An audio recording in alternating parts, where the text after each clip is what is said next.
सब कुछ में से कि परमेश्वर हरे को आशीष दे। मेरे प्रियो, मैं परमेश्वर का धन्यवाद करता हूँ कि वह आज के दिन आपके सामने अपने वचनों को देकर उपस्थित किया है, जिस वचन के द्वारा आपका और आपके परिवार का उद्धार होना है। उद्धार यानी छुटकारा, क्योंकि परमेश्वर के वचन में चंगाई है, वचन में छुटकारा और वचन में उद्धार है। हमारा परमेश्वर धन्य है, वह महिमा से भरा हुआ है। इसलिए मेरे प्रियो, मैं चाहता हूं कि सब लोग मिलकर सबसे पहले हम अपने उस परमेश्वर का धन्यवाद करें, उसकी महिमा करें, उसका आदर, उसका सम्मान करें। इसलिए आइए, आंखों को बंद करिए, दोनों हाथ ऊंचा करिए और उस परमेश्वर का धन्यवाद करते हैं। हे स्वर्ग और पृथ्वी के प्रभु, मैं तेरा धन्यवाद करता हूँ। जगत के निर्माण करता मैं तेरा धन्यवाद करता हूँ। संसार के उद्धार करता मैं तेरा धन्यवाद करता हूँ। जगत के ज्योति मैं तेरा धन्यवाद करता हूँ। हे पिता परमेश्वर, सृष्टि के मालिक, धरती पे अन्न उपजाने वाले पिता, मैं तेरा धन्यवाद करता हूँ। जगत के पालनहार परमेश्वर, मैं तेरा धन्यवाद करता हूँ। हे परमेश्वर, तूने बड़े ही सामर्थ्य से अपनी बड़ाई भुजा से इस आकाश और पृथ्वी को बनाया। तेरी निगाहें 24 घंटा मनुष्यों की चाल चलन पर टिकी रहती। तेरा नाम सेनाओं का यहोवा है। तू ही सच्चा दायित्व परमेश्वर, तू ही जगत का कर्ता, जगत का धर्ता है।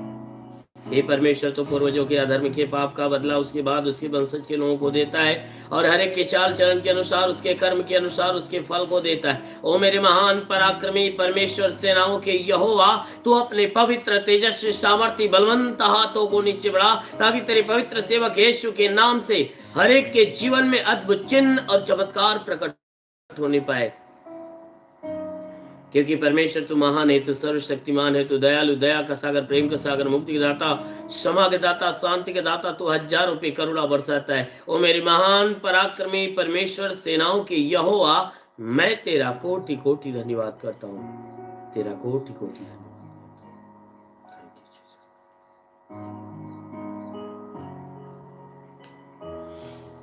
परमेश्वर हरि को आशीष दे। मेरे प्रियो, हमारा परमेश्वर जो स्वर्ग में विराजमान है, वो हमारे प्राणों की रक्षा करना चाहता है, हमें बचाना चाहता है। इस संसार के हर एक मनुष्य को वो बचाना चाहता है, क्योंकि हर कोई पाप में गिरा हुआ है और अपने पाप के कारण नाश हो रहा है। इसलिए जो दया का सागर, जो स्वर्ग में विराजमान परमेश्वर है, वो अपनी भारी दया, भारी करुणा से वो अपने जीवन की आशीषों में हमें भरना चाहता है, क्योंकि हमारे प्राणों की वह चिंता करता है। वह हमारा रखवाला है। आज के 2000 साल पहले यीशु मसीह जब इस संसार में आए और अपने लोगों को वह मार्ग दिखाए और वह ज्ञान की बातें उन्हें सिखाई जो जीवन देने वाली है। जीवन की बातें और जीवन के मार्ग सबको दिखाए और सुनाए। और जब तक इस धरती के ऊपर थे, जब तक संसार में थे, लोगों के बीच में थे, वो परमेश्वर उस समय था, आज भी है, और जब तक ये सृष्टि बनी रहेगी तब तक रहेगा। लेकिन वह शरीर लेकर जब आया, जब हर कोई उसे अपनी आंखों से देख पा रहा था, तब की बातें मैं कर रहा हूं। क्योंकि उसने ये बातें कहा जब वह स्वर्ग में शरीर को लेकर जा रहा था। उस समय उसने कहा कि मैं तुझे अनाथ छोड़कर नहीं जा रहा हूं, मैं फिर वापस आ रहा हूं, मैं तुम्हारे पास आता हूं। ये संसार के लोग नहीं देखेंगे, परंतु तुम मुझे देखोगे। तो इस समय यीशु मसीह हमारे साथ, हमारे बीच में भी रहता है, लेकिन उन्हें दिखता है जो उसके हैं, जो उससे प्रेम करते हैं, ऐसे लोगों को वह दिखता है। अन्यथा जो संसार के लोग हैं, संसार के रीति रिवाज और नियम कानून, उनकी व्यवस्था पर चलने वाले जितने हैं, उन्हें नहीं दिखता। और जिस समय वह शरीर को लेकर इस संसार में आया था, जिस समय संसार के लोग और आत्मा के लोग, सब लोग उसे देख रहे थे, उस समय की बातें मैं बता रहा हूं। यीशु मसीह हर एक को अपना उपदेश देता रहा, और जब उसे पकड़वाने का समय उसका नजदीक आया, और उसका वो काम जो पिता ने उसे सौंपा था, परमेश्वर ने उसे सौंप कर भेजा था, वो काम पूरा करने का जब समय नजदीक आया, तब वह हर एक व्यक्ति को आगाह करना चालू किया, सावधान करना चालू किया। क्योंकि जब तक यीशु मसीह था, हर बातों से उन्हें, और हर बात में उन्हें, हर मार्ग से उन्हें बचाए रखता था। लेकिन यीशु मसीह अपने मन में ये बातें सोचा कि अगर मैं इन्हें सारी बातों को नहीं बताता हूं, कहीं ऐसा न हो कि शैतान फिर से इन्हें अपने फंदे में फंसा ले। इसलिए यीशु मसीह इस संसार से जाने से पहले, यदि खुद को पकड़वाने से पहले, आदि से लेकर अंत तक की सारी बातों को अपने चेलों के बीच में प्रकट करना चालू किए। और जब अंत की बातें बताना चालू किए, तो हर एक लोगों को जो उसके सामने सुनने के लिए खड़े थे, उन्हें चेतावनी देना चालू किया, और चेतावनी देते हुए उनसे बातें की। जैसे में लूका रचित सुसमाचार अध्याय 21 वचन 34 को देखते हैं। लूका रचित सुसमाचार अध्याय 21 वचन 34, नया नियम पेज नंबर 121। इसलिए सावधान रहो, ऐसा न हो कि तुम्हारे मन खुमार और मतवालेपन और इस जीवन की चिंताओं से सुस्त हो जाए, और वह दिन तुम पर फंदे के समान अचानक आ पड़े क्योंकि वह सारी पृथ्वी के सब रहने वालों पर इस प्रकार आ पड़ेगा। इसलिए जागते रहो और हर समय प्रार्थना करते रहो कि तुम इन सब आने वाली घटनाओं से बचने और मनुष्य के पुत्र के सामने खड़े होने के योग्य बनो। आमीन, हालेलुया। मेरे प्रियो, मैं आपको बताना चाहता हूं, ये जो दिन चल रहा है, आज का जो दिन है, आज का दिन वह दिन है कि जब यीशु मसीह इस संसार के अंदर आने के बाद अपना सारा कार्य पूरा कर चुका और उसके पकड़वाने का दिन जब करीब आ गया, तो स्वयं को पकड़वाने से पहले उसने अपने चेलों को जो आखिरी बार उपदेश दिए और आखिरी बार जो काम किए, आज वही दिन है। आज जो बृहस्पतिवार का दिन, बृहस्पतिवार का वह दिन था जिस दिन जो है यीशु मसीह अपने लोगों को अपने पकड़वाने से पहले आखिरी बार उपदेश दिए थे। और वह दिन,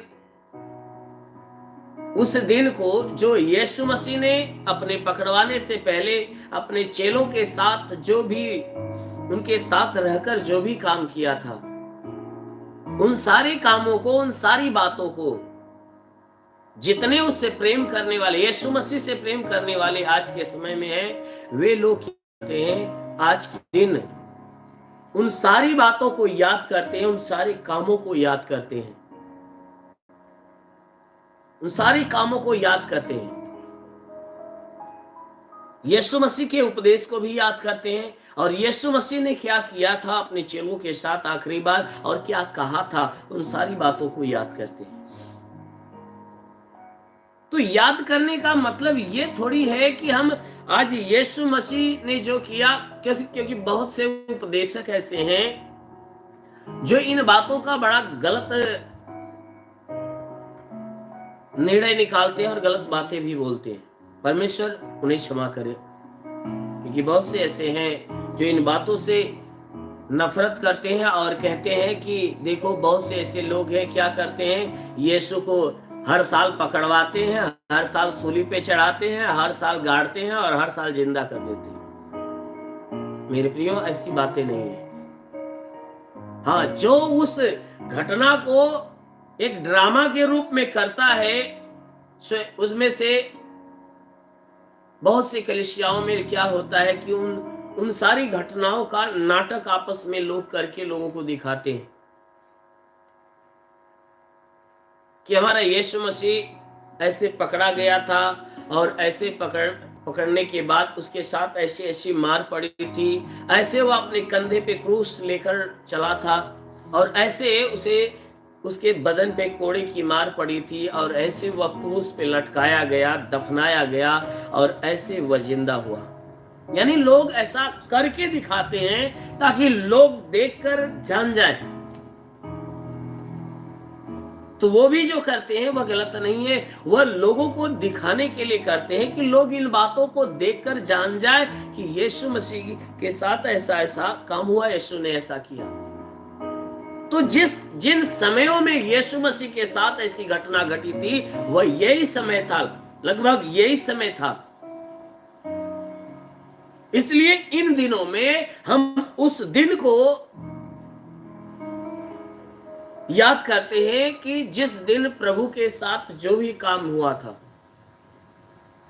तो इसका मतलब ये नहीं कि हम हर साल यीशु मसीह को हम पकड़वाते हैं, यीशु मसीह को हम उसे मरवाते हैं, सूली पे चढ़वाते हैं और दफनवाते हैं और हर साल जो है कि उसे जिंदा करते हैं। ऐसी बातें नहीं है। हम उन सारी घटनाओं को याद करते हैं, उन सारी घटनाओं को हम अपने अंदर जीवित करते हैं।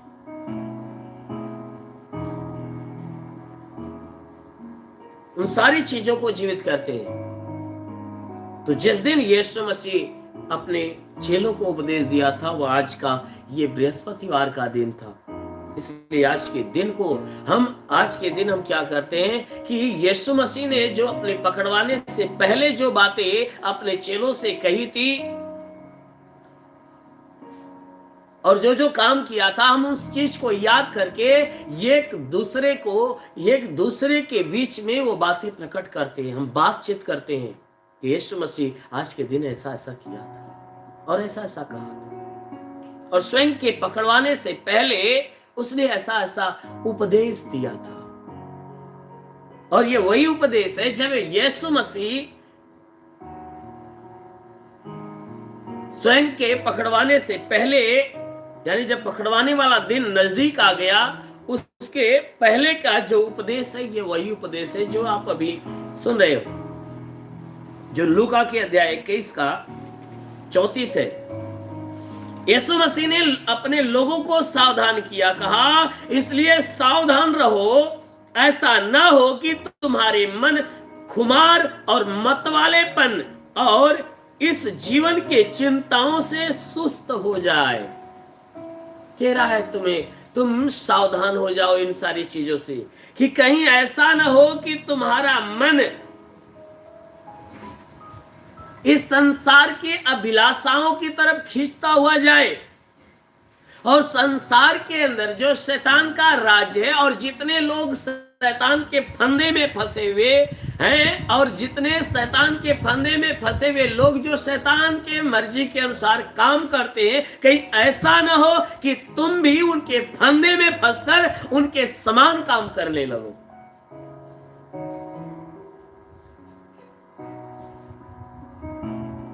कि उनकी धुन तुम्हें लग जाए। ये कहता है कि सावधान रहो, कहीं ऐसा ना हो कि तुम्हारे मन खुमार और मतवालेपन, पियक्कड़पन और इस जीवन की चिंताओं से सुस्त हो जाए, यानी शारीरिक अभिलाषाओं के चक्कर में तुम्हारा मन पड़ जाए कि तुम परमेश्वर की बातों और परमेश्वर के मार्ग पे चलने में सुस्त हो जाओ और चलने ना पाओ। हालेलुया।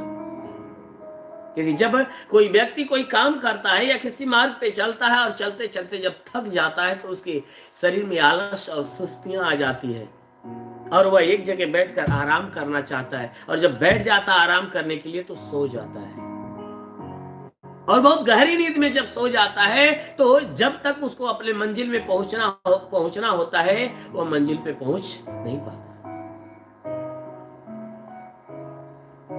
वो यानी कोई व्यक्ति है, अगर उसे शाम को 6 बजे अब कहीं पर जरूरी काम पे जाना होता है और वह सुबह से निकल पड़ा पैदल और चल रहा है, चलते चलते मान लीजिए उसे 2 बज गया, और 2 बज गया, उसको थकान आ गई और थकान की वजह से उसकी शरीर सुस्त हो गई और उसने कहीं छाया देखा, और छाया देखने के बाद वह सोचा कि हम थोड़ा आराम कर लेते हैं, और वह छाया में बैठा आराम के लिए। तब तक उसे नींद आ गई और वह ऐसी गहरी नींद में पड़ गया कि उसे वहीं 6 बज गया।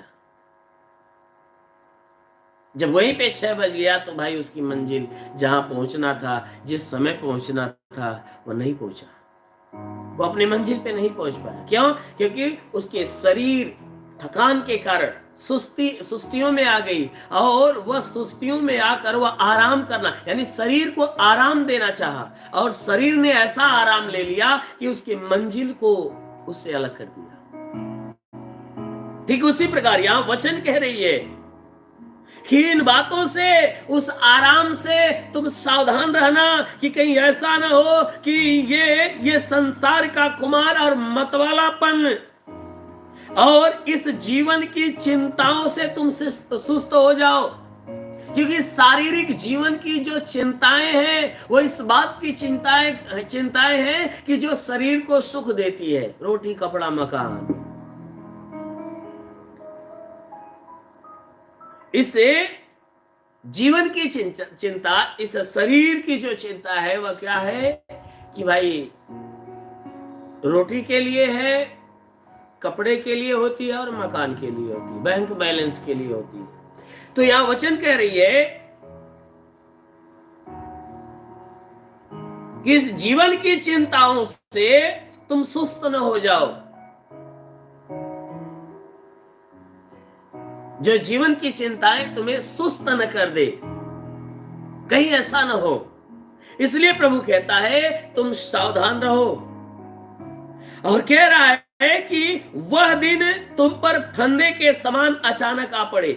कहता है कि तुम सावधान रहो, कहीं ऐसा ना हो कि अगर तुम संसार के अभिलाषाओं में और संसार के लोगों के समान काम करने लगो और इस जीवन यानी सांसारिक जीवन के चिंता में तुम पड़ जाओ और उस सांसारिक अभिलाषाओं के पीछे भागने लगो कि आने वाले दिन में यह दिन जो है तुम्हारे लिए फंदे के समान न हो जाए, कि तुम्हारे संसार वाले जीवन या संसार में चलने वाले जो नियम है, सांसारिक नियम, सांसारिक व्यवस्थाएं और सांसारिक विधियां, कहीं ऐसा ना हो कि आने वाले दिन में तुम्हारे लिए फांसी का फंदा हो जाए, कि तुम्हारे लिए विनाश का मार्ग न हो जाए, तुम्हारे लिए मृत्यु का जीवन न हो जाए। इसलिए प्रभु कहता है तुम सावधान रहो, क्योंकि वह सारी पृथ्वी के सब रहने वालों पर इस प्रकार आएगा। प्रभु कहता है कि जब वह दिन आएगा जो फांसी के फंदे के समान है, कहता है वह इस सारी पृथ्वी के सब रहने वाले पर इस प्रकार आएगा, यानी सांसारिक जीवन जीने वाले लोगों के ऊपर वह दिन इस प्रकार से आ पड़ेगा। इसलिए जागते रहो और हर समय प्रार्थना करते रहो कि तुम इन सब आने वाली घटनाओं से बचने और मनुष्य के पुत्र के सामने खड़े होने के योग्य बनो। आमीन, हालेलुया। कहता है इसीलिए तुम अपने आप को पहले ही संभाल कर रखो, अपने आप को सावधान करके रखो कि कहीं ऐसा न हो कि ये तुम्हारा संसारिक जीवन तुम्हारे आत्मा के जीवन के गले में फंदा न डाल दे, कि जो वह समय जो आने वाला है उस समय तुम्हारे ऊपर परमेश्वर का क्रोध न भड़के। इसलिए प्रभु कहता है संसार की अभिलाषा और संसार के जितने व्यवस्थाएं हैं और संसार के जितने सुख विलास हैं, कहता है उन सब से अपने आप को बचाए रहो, क्योंकि उनमें अपने आप को डालोगे तो तुम इस पृथ्वी के ऊपर रहने वाले यानी संसार के लोगों के समान हो जाओगे। जब समान हो जाओगे तो तुम्हारा जो जीवन है वह विनाश के मार्ग पे हो जाएगा। इसीलिए कहता है कि तुम जागते रहो, अगर उससे बचना है उस जीवन से तो तुम जागते रहो और प्रार्थना करते रहो कि तुम इन सारी आने वाली घटनाओं से बचे रहो और मनुष्य के पुत्र यानी यीशु मसीह के सामने खड़े होने के योग्य बन जाओ। क्योंकि जितने परमेश्वर की इच्छा के खिलाफ जीवन जीने वाले लोग रहेंगे, अंत के समय में जब यीशु मसीह वो न्याय के सिंहासन पर बैठेगा तो उसके सामने आमने सामने वे ही लोग खड़ा रहने पाएंगे कि जो उसके मर्जी के अनुसार जीवन जीने वाले हैं, अन्यथा कोई उसके सामने खड़ा होने के योग्य नहीं होगा। इसलिए वचन कहती है कि तुम अपने आप को सावधान करके रखो, सावधान करके रखो कि ये संसार के जितनी भी व्यवस्थाएं, जितने नियम है, जितने सुख है, जितने विलास है, जितने लोभ है, जितने लालच है, कि कहीं ऐसा ना हो कि ये सारे काम तुम्हें अपने फंदों में फंसा ले, क्योंकि इनका जो परिणाम है वह बहुत भयानक है। क्योंकि वह उन कामों का जो परिणाम है तुम्हें उस अनंत जीवन के योग्य बनने नहीं देगा। इसलिए प्रभु ने चिताया कि तुम उन सारी चीजों से सावधान रहना, क्योंकि आने वाले समय में अगर तुम सावधान रहोगे, जागते रहोगे, जागते रहने का मतलब परमेश्वर के लिए हमेशा तैयार रहना और हर समय प्रार्थना करते रहो कि तुम आने वाली इस घटनाओं से बच जाओ और उस यीशु मसीह के सामने खड़े होने के योग्य ठहरो। हालेलुया। इसलिए मेरे प्रियो, हमें अवश्य है कि यीशु मसीह जो इस संसार में रहा और मनुष्यों से यानी अपने चेलों से जो भी शिक्षाएं दिया और देकर चेताया और चेताने के बाद सावधान किया, हमें जरूर है कि उन सारी शिक्षाओं को ग्रहण करना चाहिए, उन सारी शिक्षाओं को ग्रहण करना चाहिए, क्योंकि प्रभु ने सारी बातें हमारे बीच में प्रकट किया। जैसे में कि यूहन्ना के अध्याय 12 की 44 वचन को आप देखिए। यूहन्ना रचित सुसमाचार अध्याय 12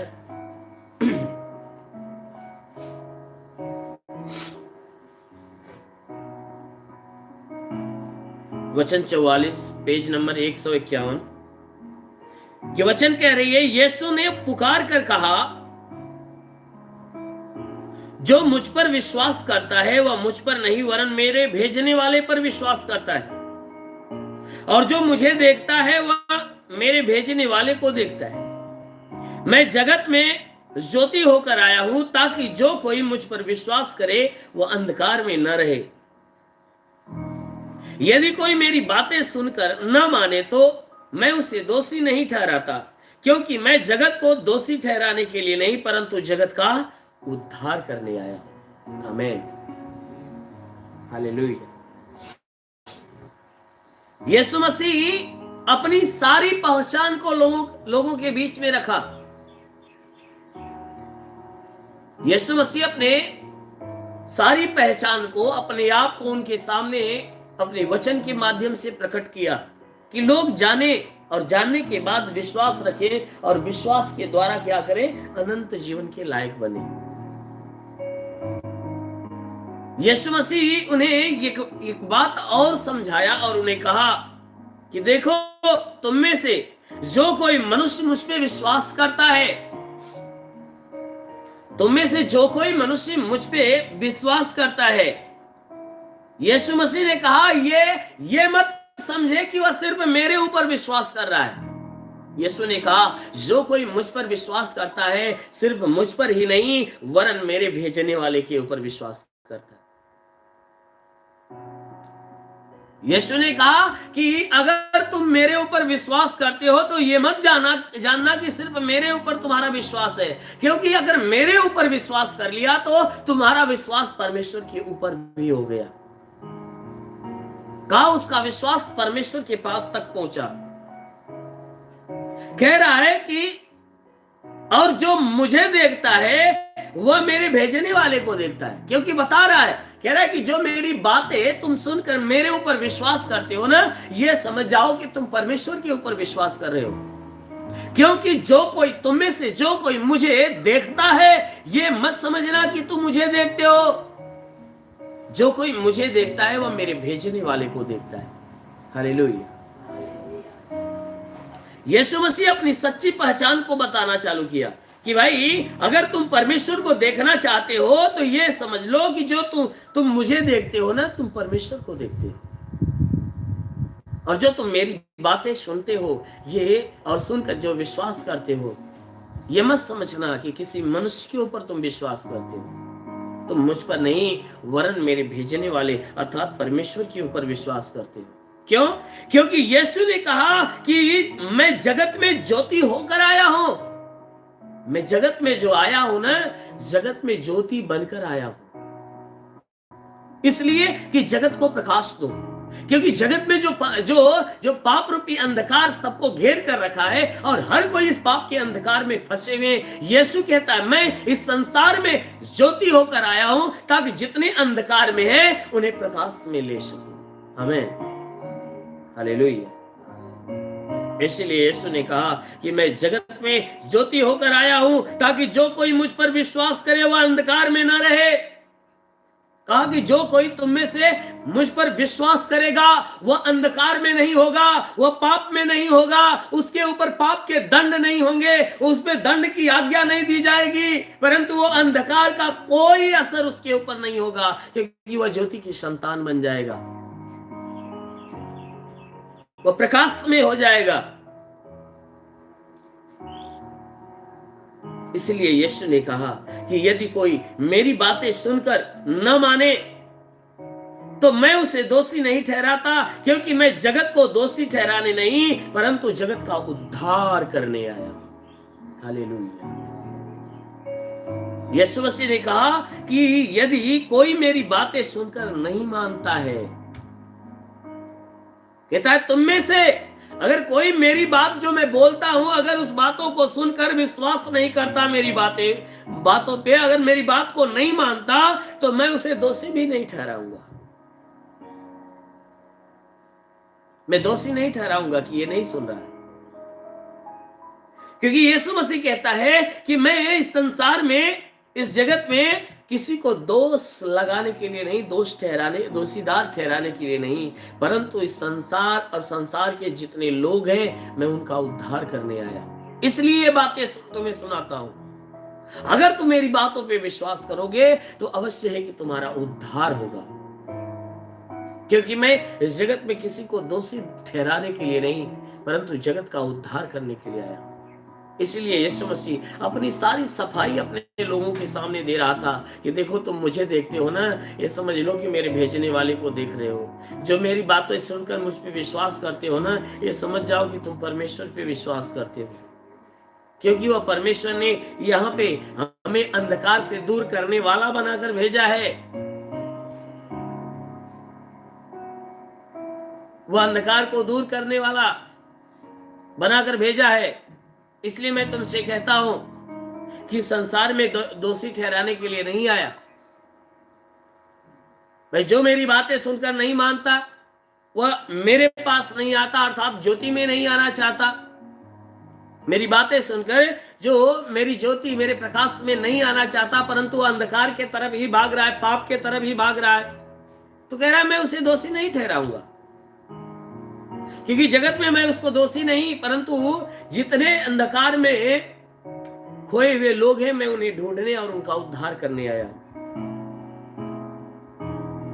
कहता है जो मुझे तुच्छ जानता है और मेरी बातें ग्रहण नहीं करता है, उसको दोषी ठहराने वाला एक है। जो मेरी बातें सुनकर नहीं मानता, तुच्छ जानता है, ग्रहण नहीं करता, उसको दोषी है ठहराने वाला। उसको दोषी ठहराने वाला कौन है? कहता है अर्थात जो वचन मैंने कहा वही पिछले दिन में उसे दोषी ठहराएगा। जो वचन मैंने कहा वो वचन ही पिछले दिन में उसे दोषी ठहराएगा।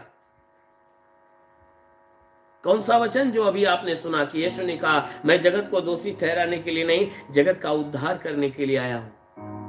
तो ये वचन ही उसे दोषी ठहराएगा। कब? जब अंत के समय में, जब वो व्यक्ति जो यीशु के बात को नहीं मानता, नहीं यीशु को ग्रहण करता है, जब वो न्याय के सामने खड़ा किया जाएगा, जब न्याय के समय उसे दंड की आज्ञा दी जाएगी, तब वह स्वयं को दोषीदार ठहराएगा कि काश मैं भी उस यीशु की आज्ञा मान लिया होता और मानकर मन फिराकर वो ज्योति की तरफ चल दिया होता, उसके ऊपर विश्वास कर लिया होता, तो आज मुझे नरक की आग में जलना नहीं होता।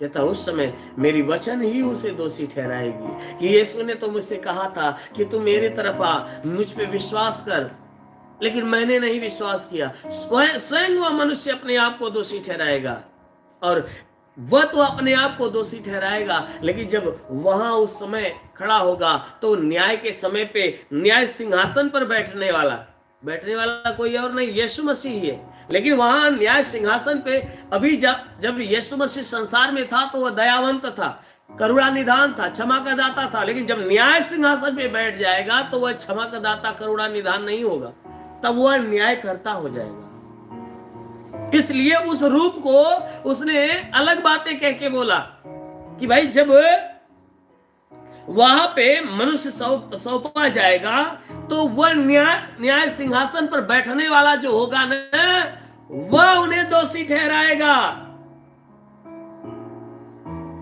क्यों? क्योंकि मैंने अपनी ओर से बातें नहीं की, परंतु पिता जिसने मुझे भेजा है उसी ने मुझे आज्ञा दी कि क्या क्या कहूं और क्या क्या बोलूं। कहता मैं अपनी ओर से नहीं, परंतु जिसने मुझे भेजा है उसी ने मुझे आज्ञा दिया है कि मुझे क्या क्या कहना है, क्या क्या बोलना है, क्या क्या करना है। कहता है मैं जानता हूं कि उसकी आज्ञा अनंत जीवन है। इसलिए मैं जो कुछ बोलता हूं वह जैसा पिता ने मुझे कहा है वैसा ही बोलता हूं। यीशु ने कहा कि उस परमेश्वर की आज्ञा यही है कि अनंत जीवन, उसकी ही आज्ञा यही है कि हर कोई अनंत जीवन को पाए, हर कोई उद्धार को पाए। इसलिए कहता है कि मैं जो कुछ बोलता हूं जैसा पिता ने मुझसे कहा वही बोलता हूं, मैं अलग से कोई बातें बनाकर नहीं बोलता, क्योंकि पिता की जो इच्छा होती है वह मेरे जुबान से निकलती है। इसलिए जो कोई मेरी बातों को सुनकर विश्वास कर लेगा अनंत जीवन तो वह पा जाएगा, और जो विश्वास नहीं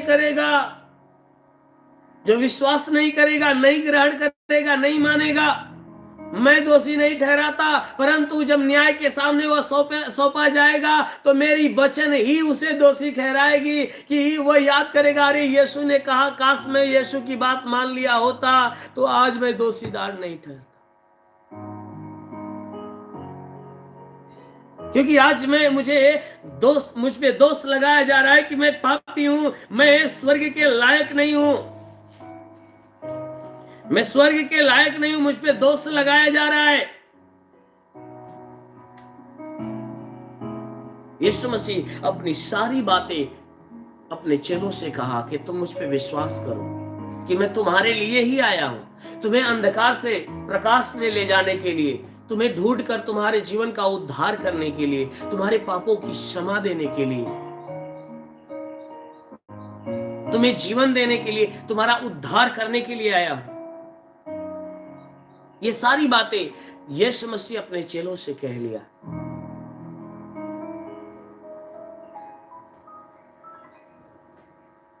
और कहने के बाद जब उसका समय नजदीक आया तब वह क्या करता है, अपने चेलों को अपने पास बुलाकर उन्हें कुछ आज्ञा देता है। वो क्या आज्ञा है आइए वचन में देखते हैं कि लूका रचित सुसमाचार अध्याय 22 की 7 वचन को देखिए।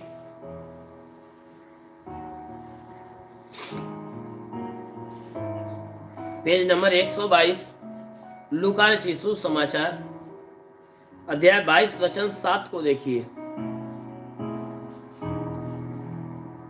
चेलों के साथ फसह का अंतिम भोज, ये आखिरी मरने यानी यीशु मसीह को सूली पे चढ़ने से पहले ये आखिरी मिलाप है। तब अखमीरी रोटी के पर्व का दिन आया जिसमें फसह का मेमना बलि करना अवश्य था। यीशु ने पतरस और यूहन्ना को यह कहकर भेजा कि जाकर हमारे खाने के लिए फसह तैयार करो। उन्होंने उससे पूछा, तू कहां चाहता है कि हम जो है कि इसे तैयार करें? तू कहां चाहता है कि हम इसे तैयार करें? उसने उनसे कहा, देखो नगर में प्रवेश करते ही एक मनुष्य जल का घड़ा उठाए हुए तुम्हें मिलेगा। जिस घर में वह जाए तुम उसके पीछे चले जाना और उस घर के स्वामी से कहना, गुरु तुझसे कहता है कि वह पाहुनशाला कहाँ है जिसमें मैं अपने चेलों के साथ फसह खाऊं। वह तुम्हें एक सजी सजाई बड़ी कोठरी, बड़ी अटारी दिखा देगा, वही तैयारी करना। उन्होंने जाकर जैसा उसने उनसे कहा था वैसा ही पाया और फसह तैयार किया। हालेलुया।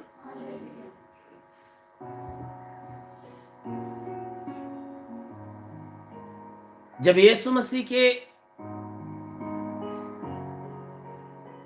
बलिदान का आखिरी दिन आया, यानी जो मेमना इस संसार के लिए भेजा गया था, इसलिए भेजा गया था कि वह संसार के लिए बलि किया जाए, बलिदान किया जाए, क्योंकि ये बलिदान करना बहुत जरूरी है, बहुत आवश्यक था बलिदान का काम होना। तो जब वह समय नजदीक आया, यानी उस मेमने के बलि का जब समय, यानी यीशु मसीह के सूली पे चढ़ने का जब समय आ गया, तब यीशु ने देखा कि समय आ गया है। तब पतरस और यूहन्ना, अपने चेलों में से पतरस और यूहन्ना को क्या करता है, यह कहकर भेजा, कहा एक काम करो, जाकर हमारे खाने के लिए फसह का तैयारी करो। ये जो फसह का पर्व आ गया है उसकी तैयारी करो। फसह का पर्व,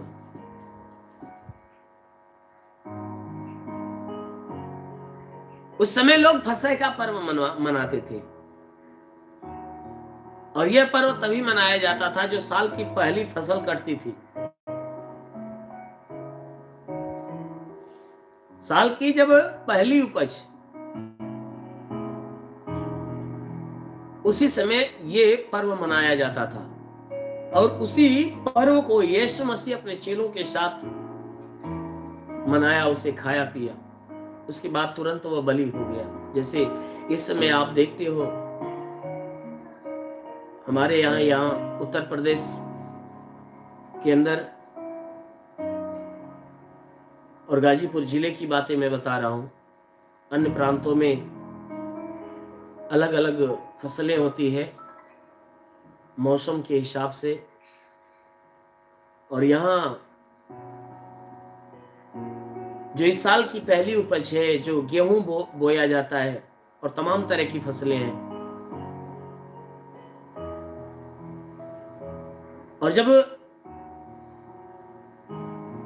यह गेहूं पक जाता है और कटने के योग्य हो जाता है, तो इस साल की पहली फसल होती है। और ठीक यही समय था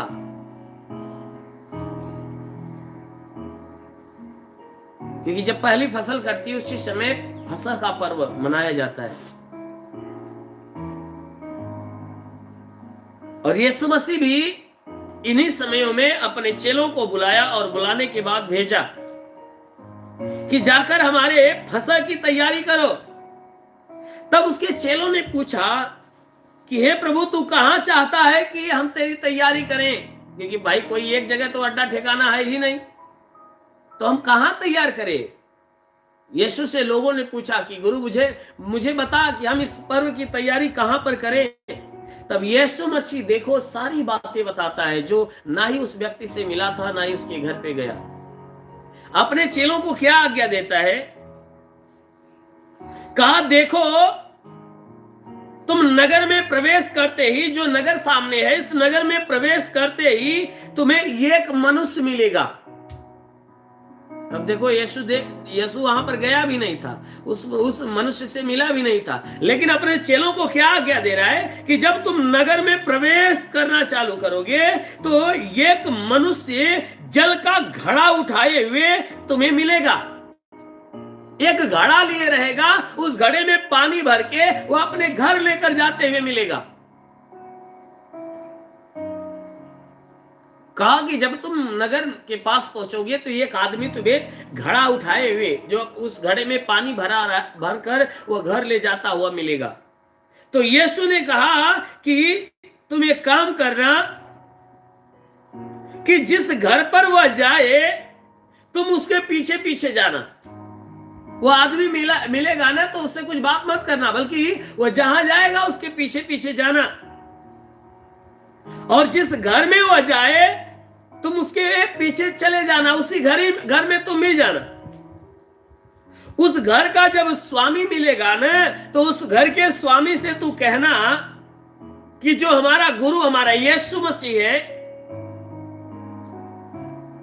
उसने आज्ञा दिया है कि वह पाहुनशाला कहां है जिसमें मैं अपने चेलों के साथ फसह खाऊं।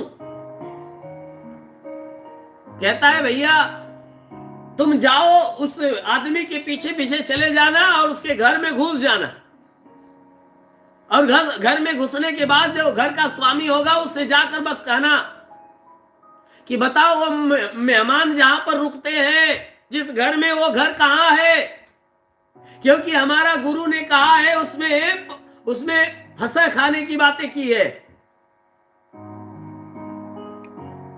यीशु मसीह कहता है कि उनसे जाकर ये बातें कहना, तब वह तुम्हें क्या करेगा, एक सजी सजाई हुई बड़ी अटारी तुम्हें दिखा देगा और वही तैयारी करना।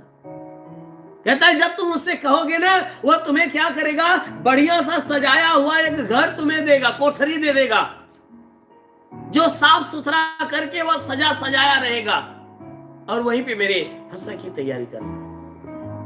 बड़ी आश्चर्य की बात है कि जैसा यीशु ने कहा चेले गए, और जैसा यीशु ने कहा था, नगर के भीतर प्रवेश करते ही वह आदमी मिला घड़ा लिए हुए। ये दोनों चेले उसके पीछे पीछे चल दिए और उसके घर में गए, और घर में जाते उस घर का स्वामी मिलता है, और घर के स्वामी से कहा कि गुरु ने हमें भेजा है कि वह कोठरी कहाँ है, वह पाहुनशाला कहाँ है जिसमें मेहमान आते हैं, जिसमें मेहमानों को तुम रखते हो, वह कहाँ है, क्योंकि हमारा गुरु उसमें फसह खाएगा। अब वह तुरंत स्वामी क्या करता, उन्हें ले जाकर वह मेहमानशाला यानी जो पाहुनशाला था उसमें ले जाकर दिखाया, और वह कोठरी वह बिल्कुल सजी सजाई हुई थी, और वह सजी सजाई हुई कोठरी उन्हें दिखा देता है। और ये दोनों क्या करते हैं, यीशु मसीह के फसह की तैयारी उसमें करते हैं, यीशु मसीह के लिए फसह की तैयारी करते हैं। जब चेलों ने तैयारी पूरी कर दी, यीशु मसीह अपने चेलों को लेकर उस कोठरी के भीतर जाते हैं और अपने चेलों को अपने साथ लेकर बैठते हैं। और चेलों को जब साथ में लेकर बैठते हैं तो जो फसह का भोज है उसके खाने से पहले अपने लोगों को ढेर सारी बातों को बताते हैं, ढेर सारा उपदेश देते हैं, और उपदेश देने के बाद फिर वो अपने हाथ में रोटी लेता है, क्योंकि वहां पे जो साल का पहला अनाज यानी पहली उपज जो कटी थी, उस समय लोग उस उपज की रोटी बनाते हैं और उसको बड़े उमंगता के साथ, बड़े खुशी के साथ जो है कि उस समय लोग खाते थे। यीशु मसीह अपने चेलों के बीच में बैठा और वह अनाज की रोटी बनाई गई थी और रोटी सजाकर वहां पे सामने रख दी गई थी। यीशु मसीह अपने चेलों के साथ वहां पे बैठते हैं और सारी व्यवस्थाएं यीशु मसीह के सामने रखी गई थी। मेरे प्रियो, आप भी जानते हो कि यह दिन जो है जो चल रहा है, ये पहली उपज के कटनी का समय चल रहा है। उस समय जब यीशु मसीह फसह अपने चेलों के साथ खा रहा था तो वहां पे रोटी था और दाखरस यानी अंगूर का जूस था, क्योंकि अंगूर की खेती भी इसी समय होती है और अंगूर का फल इन्हीं दिनों में तोड़ा जाता है। इसलिए हमारे मार्केटों में आप देखते हो तो जब ये समय आता है तो अंगूर काफी तेजी से मार्केट में आते हैं और लोग खरीदना चालू करते हैं और बहुत सस्ते दामों में खरीदते हैं और खाते हैं। क्यों? क्योंकि उपज का समय है। तो फसह के दिन में ये जो पहली उपज थी, उस पहली उपज का हिस्सा स्वीकी रखा जाता और लोग क्या करते कि उसके साथ जो है कि उस भोज को खाते और आनंद करते और परमेश्वर को धन्यवाद देते। यीशु मसीह अपने चेलों के बीच में बैठा, चेले भी उसके पास बैठे, और बैठने के बाद यीशु मसीह अपने हाथ में रोटी लेता है। जैसे में लूका के अध्याय 22 के 19 वचन को देखिए, लूका के अध्याय 22 के 19 वचन को, फिर उसने रोटी ली और धन्यवाद करके तोड़ी और उनको यह कहते दी कि यह मेरी देह है जो तुम्हारे लिए दी जाती है, मेरे स्मरण के लिए यही किया करो। इस रीति से उसने भोजन के बाद कटोरा भी यह कहते हुए दिया कि यह कटोरा मेरे उस लहू में तुम्हारे लिए बहाया जाता है, नई वाचा है। पर देखो, मेरे पकड़वाने वाले का हाथ मेरे साथ मेज पर है। क्योंकि मनुष्य का पुत्र तो जैसा उसने उसके लिए ठहराया गया जाता ही है, पर हाय उस मनुष्य पर जिसके द्वारा वह पकड़वाया जाता है। तब वे आपस में पूछताछ करने लगे कि हम में से वह कौन है जो यह काम करेगा। हालेलुया। जब पकड़वाने वाली समय जब आ गया था, उस समय आखिरी भोज के लिए यीशु मसीह अपने चेलों के बीच में था और रोटी को उठाया, और रोटी उठाने के बाद परमेश्वर का धन्यवाद किया कि हे धरती के अन्न उपजाने वाले परमेश्वर, तूने ये इस साल का जो नया अनाज दिया, भोजन दिया, जो भी दिया, मैं धन्यवाद देता हूं। यानी परमेश्वर को धन्यवाद करने के बाद उसने रोटियां को तोड़ा और तोड़ने के बाद अपने चेलों को दिया। कहा कि इस रोटी देते हुए उन्हें कहा कि यह मेरी देह है। कह रहा है ये रोटी को रोटी समझ के मत खाना, इस रोटी को मेरी देह समझ के खाना।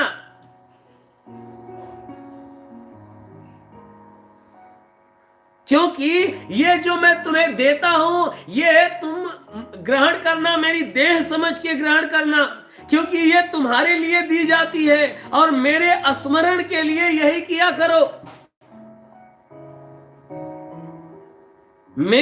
मुझे जब याद करना हो तो यही किया करो कि जो भी चीजें तुम खाते हो उसे मेरी देह समझ के खाओ।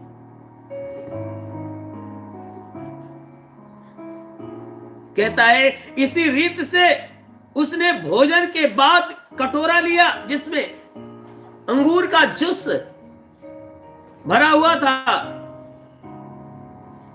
कटोरा भी यह कहते हुए दिया कि यह कटोरा मेरे उस लहू में जो तुम्हारे लिए बहाया जाता है, एक नई वाचा है, नया वादा है, प्रतिज्ञा है।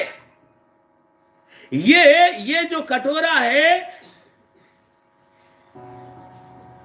प्रभु ने वह कटोरा देते हुए, जो कटोरा भरा हुआ था अंगूर के जूस से, कहता है कि यह कटोरा मेरे उस लहू में जो तुम्हारे लिए बहाया जाता है। अभी जो तुम्हारे लिए बहाया जाता है, क्योंकि बहाए जाने का समय आ गया है, जो ये लहू बहाया जाता है, कहता है कि उसका एक नया वाचा है। कहता है यानी यीशु मसीह ने जो बातें कहा, उसने कहा कि इस कटोरे में जो कुछ भरा हुआ है, यानी इसको तुम मेरा लहू समझ के ग्रहण करना। इसको अंगूर का जूस नहीं, बल्कि इसे मेरा लहू समझ के ग्रहण करो। यीशु मसीह ने ये बातें कहकर उन्हें दिया, वह रोटी का टुकड़ा भी और वह कटोरा भी उन्हें दिया, और देकर कहा देखो मेरे पकड़वाने वाले का हाथ मेरे साथ मेज पर है। यानी कि जितने लोग इस फसह के बीच में बैठे हुए इन रोटियों को तोड़ रहे हैं, कटोरे को ग्रहण कर रहे हैं, इन्हीं में से है जो एक है जो मेरा पकड़वाने वाला है। यीशु मसीह ने कहा कि अब जो वह समय नजदीक आ गया है कि मनुष्य का पुत्र पकड़वाया जाएगा, और वह पकड़वाने वाला कहीं और से नहीं आएगा, बल्कि इन्हीं झुंड के बीच में से कोई एक है जिसका हाथ मेज पर है। यानी ये फसह के पर्व के खाने वाले में से कोई एक है जो इस पर्व की रोटियां अपने हाथों से थाम कर वह खा रहा है। हालेलुया। क्योंकि मनुष्य का पुत्र तो जैसा उसके लिए ठहराया गया जाता ही है। कह रहा है कि क्यों, इसलिए कि मनुष्य के पुत्र के लिए जो काम ठहराया गया और जो बातें ठहराई गई है वह तो गुजर रहा है। यानी वह स्वयं के लिए कहा कि मेरे लिए जो काम ठहराया गया, जो बातें ठहराई गई थी, वह सब तो हो रहा है, परंतु हाय उस मनुष्य पर कि जिसके द्वारा मनुष्य का पुत्र पकड़वाया जाएगा। यानी वह कह रहा है कि हाय उस मनुष्य के लिए कि जिसके द्वारा मैं पकड़वाया जाऊंगा। जिसका हाथ मेरे मेज पे है, मेरे साथ मेज पे है, जो इन फसह के पर्व में शामिल है और उस रोटी को तोड़ रहा है, उसको खा रहा है, कह रहा है हाय उस व्यक्ति के ऊपर, कह रहा है कि वह जो मैं तो पकड़वाया जाऊंगा ही, क्योंकि सारी बातें गुप्त में बोल रहा था। यानी यीशु मसीह के कहने का मतलब था कि मैं तो खुद पकड़वाया जाऊंगा ही, और वह ताड़नाएं मेरे ऊपर तो होगी, क्योंकि इसी काम के लिए मैं भेजा हूं और ये काम तो होकर ही रहेगा और हो भी रहा है। लेकिन हाय उस आदमी के ऊपर कि जिसके द्वारा, जिसके हाथों से मैं पकड़वाया जाऊंगा। हालेलुया।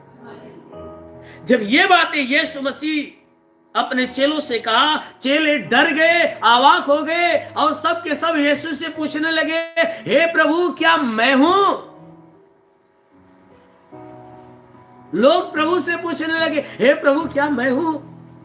क्या मैं हूं? वह कह रहा है मैं हूं, वह कह रहा है मैं हूं। फिर उसके बाद आपस में वह पूछताछ करने लगे कि हम में से वह कौन है जो यह काम करेगा।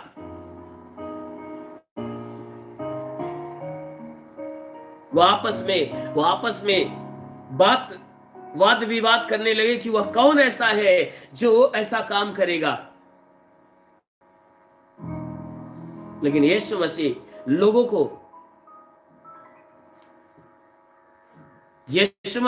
लोगों को सारे भेद की बातें उनके बीच में प्रकट किया, क्योंकि यीशु मसीह के पास अब और समय नहीं था, क्योंकि उसका पकड़वाने का समय पूरा हो चुका था। उसके बाद यीशु मसीह उन्हें ये बातें कहते हुए उन्हें रोटियां तोड़कर दिया और देकर उसने कहा कि भाई मेरा पकड़वाने वाला तुम में से एक है। और उसने ये भी बातें कहा कि जिसको इस रोटी के टुकड़े में से एक टुकड़ा लेकर कटोरे में डुबाकर ये रोटी का टुकड़ा मैं जिसे दूंगा वही होगा। यीशु मसीह ने इतना संकेत भी बताया अपने चेलों को। यीशु मसीह ने अपने चेलों को इतना संकेत भी बताया था कि रोटी का टुकड़ा इस कटोरे में डुबोकर मैं जिसको दूंगा, जिसको पकड़वाऊंगा वही होगा जो मेरा पकड़वाने वाला। और सच में यीशु मसीह ने ऐसा ही किया। लेकिन उसके करने से पहले यीशु मसीह ने एक और काम किया था। वह क्या है? यूहन्ना के अध्याय 13 की एक वचन को आप देखिए। यूहन्ना रचित सुसमाचार अध्याय 13 वचन 1।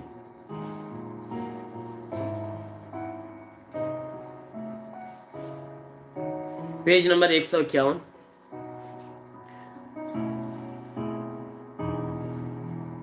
जब यीशु ने फसह के पर्व से पहले, जब यीशु ने जान लिया कि मेरी वह घड़ी आ पहुंची है कि जगत छोड़कर पिता के पास जाऊं, तो अपने लोगों से जो जगत में थे जैसा प्रेम वह रखता था, अंत तक वैसा ही प्रेम रखता रहा। यीशु मसीह जब इस बात को जान गए कि मेरी वह घड़ी आ पहुंची है कि अब जगत, ये संसार को छोड़कर मुझे पिता के पास जाना है, तो वह अपने लोगों से जो संसार के अंदर थे, शुरुआत से जैसा प्रेम करता रहा, जैसा प्रेम करता आया था, वह अंत तक, जब तक इस संसार में था, आखिरी सांसें तक वह संसार के लोगों से प्रेम करता रहा। जब शैतान सैमोन के पुत्र यहूदा इस्करियोती के मन में यह डाल चुका था कि उसे पकड़वाए, तो भोजन के समय यीशु ने यह जानकर कि पिता ने सब कुछ मेरे हाथ में कर दिया है और मैं परमेश्वर के पास से आया हूं और परमेश्वर के पास जाता हूं, तो भोजन पर से उठकर अपने कपड़े उतार दिए और अंगोछे लेकर अपनी कमर बांधी। हालेलुया। यीशु मसीह सारी बातों को जान गए और शैतान ने भी, जो शमौन का पुत्र यहूदा इस्करियोती, जो प्रभु को के ऊपर विश्वासघात किया, जिसने पकड़वाया, उसके मन में इन सारी घटनाओं से पहले उसके मन में ये बातें डाल दिया था कि मैं अब यीशु को पकड़वाऊंगा। यीशु के पकड़वाने की बातें उसके मन में डाल दिया था और वह जगह खोज रहा था कि मैं कब ये अकेले में हो कि इसे पकड़वाऊं, क्योंकि भीड़ हमेशा यीशु के साथ रहती थी। लेकिन वह समय खोज रहा था कि जब ये अकेला हो तो मैं लोगों को खबर दूं कि लोग आकर पकड़ लें। लेकिन यीशु मसीह ने उसे खुद मौका दिया,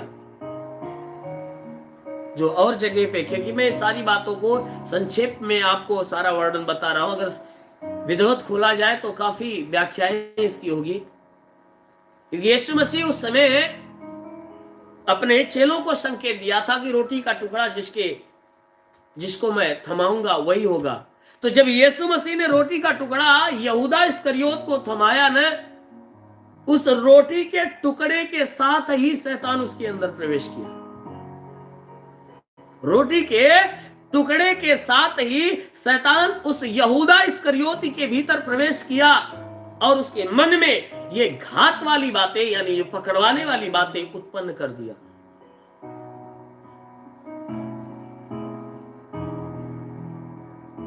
यीशु ने ये जाना कि पिता ने सब कुछ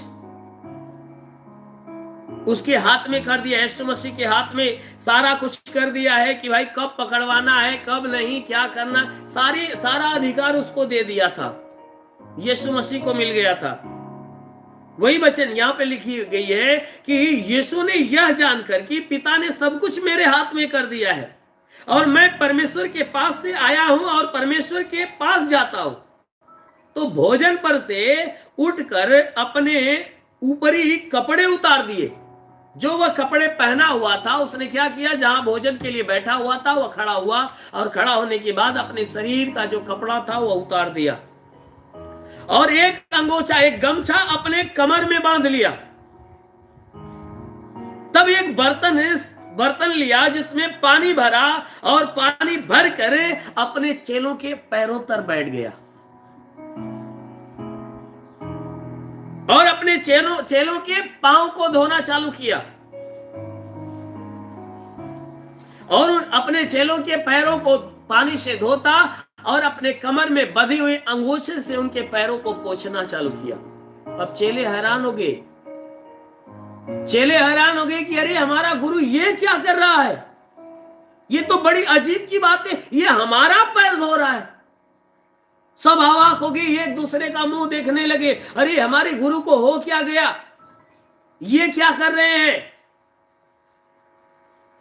यीशु मसीह जब उनके पैरों को धोना चालू किया, चेलों में कुड़कुड़ाहट हो गई कि ये क्या हो रहा है। तब वह शमौन पतरस के पास आया, सारे चेलों का पांव धोते धोते जब यीशु मसीह शमौन पतरस के पास आया, तब पतरस ने उससे कहा, हे प्रभु क्या तू मेरे पांव धोता है, हे प्रभु तू मेरे पांव धोता है। उसे बहुत अजीब लगा कि ये हमारा गुरु है, हमारा प्रभु है, ये हमारा गुरु हमारा प्रभु होकर हमारा पांव धोएगा। वो यीशु से कहा, हे गुरु तू हमारा पांव धोता है। यीशु ने उसको उत्तर दिया, यीशु मसीह ने उस पतरस को उत्तर दिया, कहा ये तुम्हें अभी समझ में नहीं आएगा, ये काम तुम्हें अभी समझ में नहीं आएगा, परंतु इसके बाद तुम समझोगे। अभी जो समय है ना, जो इस समय में ये काम कर रहा हूं, ये काम तुम्हारे समझ में नहीं आएगा, परंतु यह बीत जाएगा ये समय, तब तुम्हारे समझ में आएगा। पतरस ने उससे कहा, हे प्रभु तू मेरे पांव कभी नहीं धोने पाएगा, मैं तुझसे पांव ही नहीं धुलवाऊंगा, क्योंकि तू हमारा गुरु है और हम तेरे चेले हैं, तू हमारा पांव धोएगा। हम कभी ऐसा नहीं होने देंगे कि हम अपने गुरु से पांव नहीं धोआएंगे। ये बातें सुनकर यीशु मसीह ने उससे कहा कि मैं तुझे न धोऊं तो मेरे साथ तेरा कोई भी साझा नहीं है। कहता है कि अगर मैं तुझे न धोऊं तो मेरे साथ तेरा कुछ भी साझा नहीं। कह रहा है अगर तू अपने अपने पैरों को नहीं धुलवाएगा, अगर मुझे धोने नहीं देगा, तो मेरा तेरा कोई रिश्ता नहीं होगा, कोई साझेदारी नहीं होगी। क्योंकि यीशु मसीह जब पैरों को धो रहा था, चेले कह रहे थे कि गुरु ऐसा मत होने दे, ऐसा मत कर, ऐसा मत कर, हम धोने नहीं देंगे। वह जो पतरस था वह जो है कि प्रभु के सामने अपना पैर छुपाना चालू किया, कहा प्रभु मैं कदापि नहीं धोने दूंगा। प्रभु ने कहा हे पतरस, अगर मैं तुझे न धोऊं तो मेरा तुझसे कोई साझा नहीं है, तेरा मेरा कोई साझा नहीं होगा। तब इतनी बातें सुनने के बाद पतरस ने कहा हे प्रभु, तब तू मेरे पांव ही नहीं परंतु मेरे हाथ और मेरे सर को भी धो दे। कहा अगर धोने से साझा की बात है, तब हे गुरु एक काम कर, मेरे पांव ही नहीं वरन हाथ और सिर भी मेरा धो दे, कि तेरा मुझसे बहुत गहरा साझा हो जाए। कि अगर पैर धोने से साझा हो सकता है, तो एक काम कर, मेरा पैरवे नहीं मेरे हाथ को भी धो दे, मेरे सिर को भी धो दे। तब यीशु मसीह मुस्कुराते हुए उनसे कहा कि अरे जो नहा चुका है उसके पांव के सिवा कुछ धोने की आवश्यकता नहीं। कहा तो जो नहा चुका है उसे पांव के सिवा कोई और चीजें धोने की आवश्यकता नहीं है, परंतु वह बिल्कुल शुद्ध है और तुम शुद्ध हो, परंतु सब के सब नहीं। यीशु मसीह ने कहा भाई जो नहा चुका है उसके पैर धोने की जरूरत होती है, ना कि उसको नहवाने की जरूरत है। जैसे कोई भी व्यक्ति है जब वह नहा लेता है, बाय द वे कोई कचरा या गर्दा उसके पैरों में या हाथों में लग जाता है, तो वह दोबारा नहाता नहीं बल्कि हाथ ही पैर धोता है, वह पैर ही धोता है। इसीलिए यीशु मसीह ने कहा कि जो नहा चुका है उसे सिर्फ पैर ही धोना बहुत है, जो नहा चुका है पैर ही बहुत है, पैर के सिवा कुछ और धोने की आवश्यकता नहीं, क्योंकि सब कुछ तो शुद्ध है, सब कुछ शुद्ध है और तुम भी शुद्ध हो, इसलिए तुम भी शुद्ध हो और तुम में से हर कोई शुद्ध नहीं है। इसलिए ये बातें इसलिए यीशु मसीह ने कहा क्योंकि उनमें से, उनके चेलों में से एक वह चेला था जो उसको पकड़वाने वाला था। इसीलिए यीशु ने कहा कि परंतु तुम में से हर कोई शुद्ध नहीं है, परंतु तुम शुद्ध हो, इसलिए तुम्हारा पैर धोना बस काफी है। यीशु मसीह ने जो संकेत की बातें कहा कि तुम में से हर कोई शुद्ध नहीं है, वह अपने पकड़वाने वाले के विषय में बोला। जब वह उनके पांव धो चुका और अपने कपड़े पहनकर फिर बैठ गया, तो उनसे कहने लगा क्या तुम समझे कि मैंने तुम्हारे साथ क्या क्या किया। यीशु मसीह ने कहा कि जब वह लोगों का पैर धो लिया, धोने के बाद फिर से अपना कपड़ा पहन लिया और पहनने के बाद फिर से उनके बीच में बैठा और बैठने के बाद उनसे कहता क्या तुमने समझा कि मैंने तुम्हारे साथ क्या क्या किया। इसका मतलब समझा। सब तो अवाक थे, किसी की बात समझ में नहीं आ रही थी कि ऐसा क्यों कर रहा है, लेकिन यीशु ने करने के बाद कहा कि तुम्हें समझ में आया कि ऐसा जो मैंने किया क्या क्या किया है, क्यों किया है। यीशु मसीह ने समझाना चालू किया। कहा तुम मुझे गुरु और प्रभु कहते हो, तुम क्या कहते हो, मुझे गुरु कह के बुलाते हो और मुझे प्रभु कह के बुलाते हो, और जो कह के बुलाते हो ना ठीक है कहते हो, कोई गलत नहीं कहते हो। मैं तुम्हारा गुरु भी हूं और तुम्हारा प्रभु भी हूं। यीशु ने कहा तुम मुझे गुरु और प्रभु कहते हो तो ठीक कहते हो, क्योंकि मैं वही हूं। यदि मैंने प्रभु और गुरु होकर तुम्हारे पांव धोए हैं, तो तुम्हें भी एक दूसरे के पांव धोना चाहिए। कहा अगर मैं गुरु और प्रभु होकर तुम्हारा पांव धो रहा हूं, तो तुम्हें भी ऐसा करना चाहिए। ये नहीं कि तुम्हें जो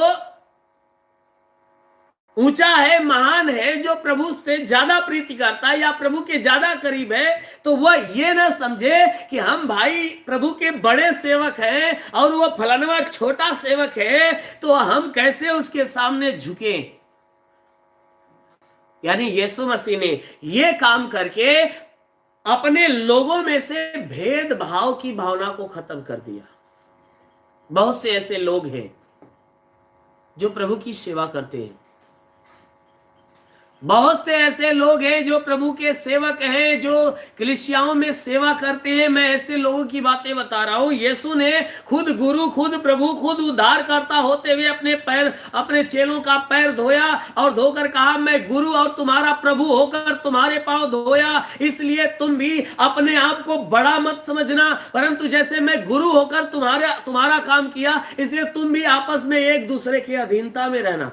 प्रभु ने अधीनता की बातें सिखाया, ना कि बड़े और छोटे की बातें, क्योंकि बड़े और छोटे का और ऊंच और नीच का जो भेदभाव उसे समाप्त करने के लिए यह शिक्षा दिया। कहा, मैं गुरु होकर तुम्हारा पांव धोया ना, इसलिए तुम भी ऐसा करना। ना कि हम बड़े हैं तो हम ये नहीं कर सकते, वो नहीं कर सकते। या प्रभु के सेवकों में से बहुत से सेवक ऐसे हैं जो जिनकी कलीसियाएं बड़ी होती है, तो वह स्वयं को ऐसा समझते हैं कि मैं इतना बड़ा हूं, मैं बहुत बड़ा सेवक हूं, तो मैं लोगों के बीच में कैसे जाकर बैठूं, लोगों से कैसे बात करूं। यानी वह अपने ऐसे बड़प्पन की तरफ ध्यान देते हैं, ना कि सेवा की तरफ। क्योंकि यीशु मसीह जो स्वर्ग का यानी अगम अविनाशी विराट परमेश्वर यानी संपूर्ण सृष्टि का मालिक होते हुए वह मनुष्य बनकर आया इस संसार में, तो पापियों के संग, तमाम तरह के बीमारों के संग उठा बैठा रहा। लेकिन जब यहां आज के समय में उसी प्रभु के दास और सेवक हैं जो क्या करते हैं, वह स्वयं को ये साबित करते हैं कि हम इतना बड़ा सेवक है, वह तुच्छ आदमी है, गरीब है, वह उसके सामने कैसे जाकर बैठ सकता हूं, उसके सामने कैसे बात करूं। हम इतना बड़ा हो कि उसके सामने बात करी। वह क्या करते हैं, किसी दूसरे को भेजते, कहते भाई बात करके आओ, उसे मेरे सामने मत लाओ, मैं इतना बड़ा पास्टर हूं। मेरे प्रियो, यीशु मसीह ने इसी बड़े की भावनाओं को तोड़ा है और आगे वही बोलता है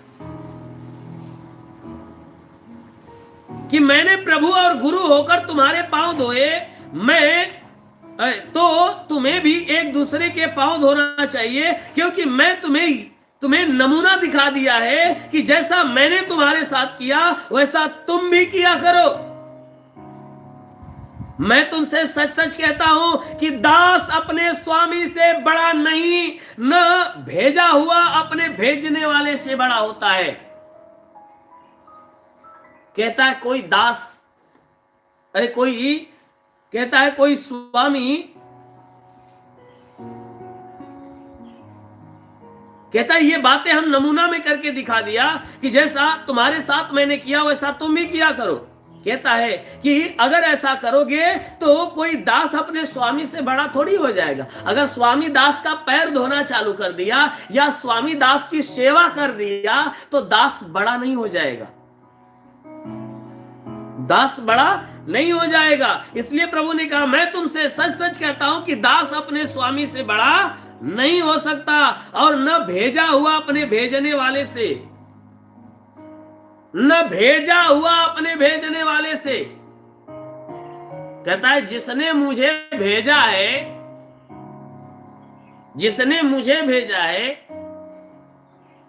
मैं उससे बड़ा नहीं हो सकता, क्योंकि जो बड़ा है तो वह बड़ा है और जो छोटा है वह छोटा है। लेकिन प्रभु कहता है तुम अपने दृष्टि में कभी मत बनना। कहता है तुम आपस में ऐसा काम करना, क्योंकि अगर कोई स्वामी अगर दास का पैर धो देगा या दास की कही हुई बातों को वह सुन लेगा और दास जो कहा है वह कर देगा, तो वह दास उस स्वामी से बड़ा नहीं हो जाएगा। और ना ही स्वामी अपने दास से छोटा हो जाएगा, क्योंकि दास जो है वह दास ही रहेगा, जो स्वामी होगा वह स्वामी ही रहेगा। इसीलिए प्रभु ने कहा, मैं तुम्हारा प्रभु तुम्हारा गुरु होकर मैं तुम्हारे साथ ऐसा काम इसलिए किया कि ये कर कर तुम्हें नमूना दिखाया है कि तुम भी ऐसा ही अपने अंदर काम रखो। कोई ये मत कहे कि मैं स्वामी हूं तो अपने दास की बात कैसे सुन सकता हूं, या उसका सलाह कैसे मान सकता हूं, या वह मुझे कोई काम के लिए कह रहा था मैं उसका काम कैसे कर सकता हूं। प्रभु ने सारी बातों को वह अपने चेलों के सामने सारी बातें प्रकट किया है कि अगर तुम में से कोई अगर स्वामी बन जाए तो अपने दास के साथ जो है कि एक समानता की भावना प्रकट करे, ना कि वह स्वामी की भावना प्रकट करे कि मैं स्वामी हूं, मैं तुम्हारे साथ कैसे बैठ सकता हूं, या तुम मेरे साथ कैसे, मेरे बराबरी में कैसे बैठ सकते हो, या तुम मेरे साथ कैसे खा सकते हो। उसने कहा कि कोई दास स्वामी से बड़ा नहीं हो सकता। हाँ, स्वामी के समान हो जाएगा। कोई चेला गुरु से बड़ा नहीं होगा, अपने गुरु के समानता में हो जाएगा, लेकिन गुरु से बड़ा नहीं हो सकता। समानता का मतलब अपने गुरु के बराबर, और गुरु के बराबर का मतलब यह नहीं कि वह गुरु है तो उसके लेवल में नहीं। चेला भी, यानी प्रभु ने कहा कि कोई चेला गुरु से बड़ा नहीं हो सकता, उसके समान हो सकता है।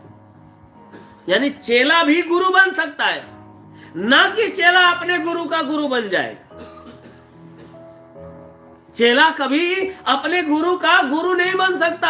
हाँ, चेला अपने चेला का गुरु बनेगा, अपने चेलाओं का, अपने चेलों का, यानी जो प्रभु के कार्यों में जो अपने पास वह चेला बनाया रहेगा, वह अपने चेलों का गुरु बन जाएगा, ना कि अपने गुरु का गुरु बनेगा। जैसे उसके गुरु के वह चेला, वैसे वह भी गुरु बन गया और उसके पास भी चेले हो गए।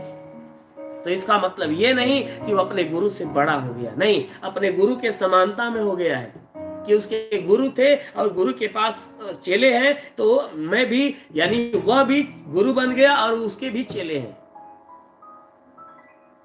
प्रभु ने कहा वह समानता में हो जाएगा और उससे बड़ा कभी नहीं होगा। इसलिए प्रभु ने यह ठहराया कि मैं गुरु होकर, मैं प्रभु होकर तुम्हारे साथ ऐसा व्यवहार किया, तो तुम भी जब गुरु होना और तुम्हारे पास भी जब चेले होंगे, तुम भी जब स्वामी होना और तुम्हारे पास भी जब चेले होंगे और दास होंगे, तो तुम भी आपस में एक दूसरे के साथ ऐसी ही भावना प्रकट करना, ना कि ऊंच और नीच की भावनाएं। प्रभु ने कहा मैंने तुझे नमूना करके दिखा दिया है कि तुम भी आपस में ऐसे ही रहो। कहता तुम्हें ये बातें जानते हो और यदि उन पर चलो तो धन्य हो। कहता ये बात तो तुम जानते हो, अगर इन बातों के अनुसार तुम चलोगे तो तुम परमेश्वर की नजर में धन्य होगे। मैं तुम सबके विषय में नहीं कहता, जिन्हें मैंने चुन लिया है उन्हें मैं जानता हूं, परंतु यह इसलिए है कि पवित्र शास्त्र का यह वचन पूरा हो, जो मेरी रोटी खाता है उसने मुझ पर लात उठाई।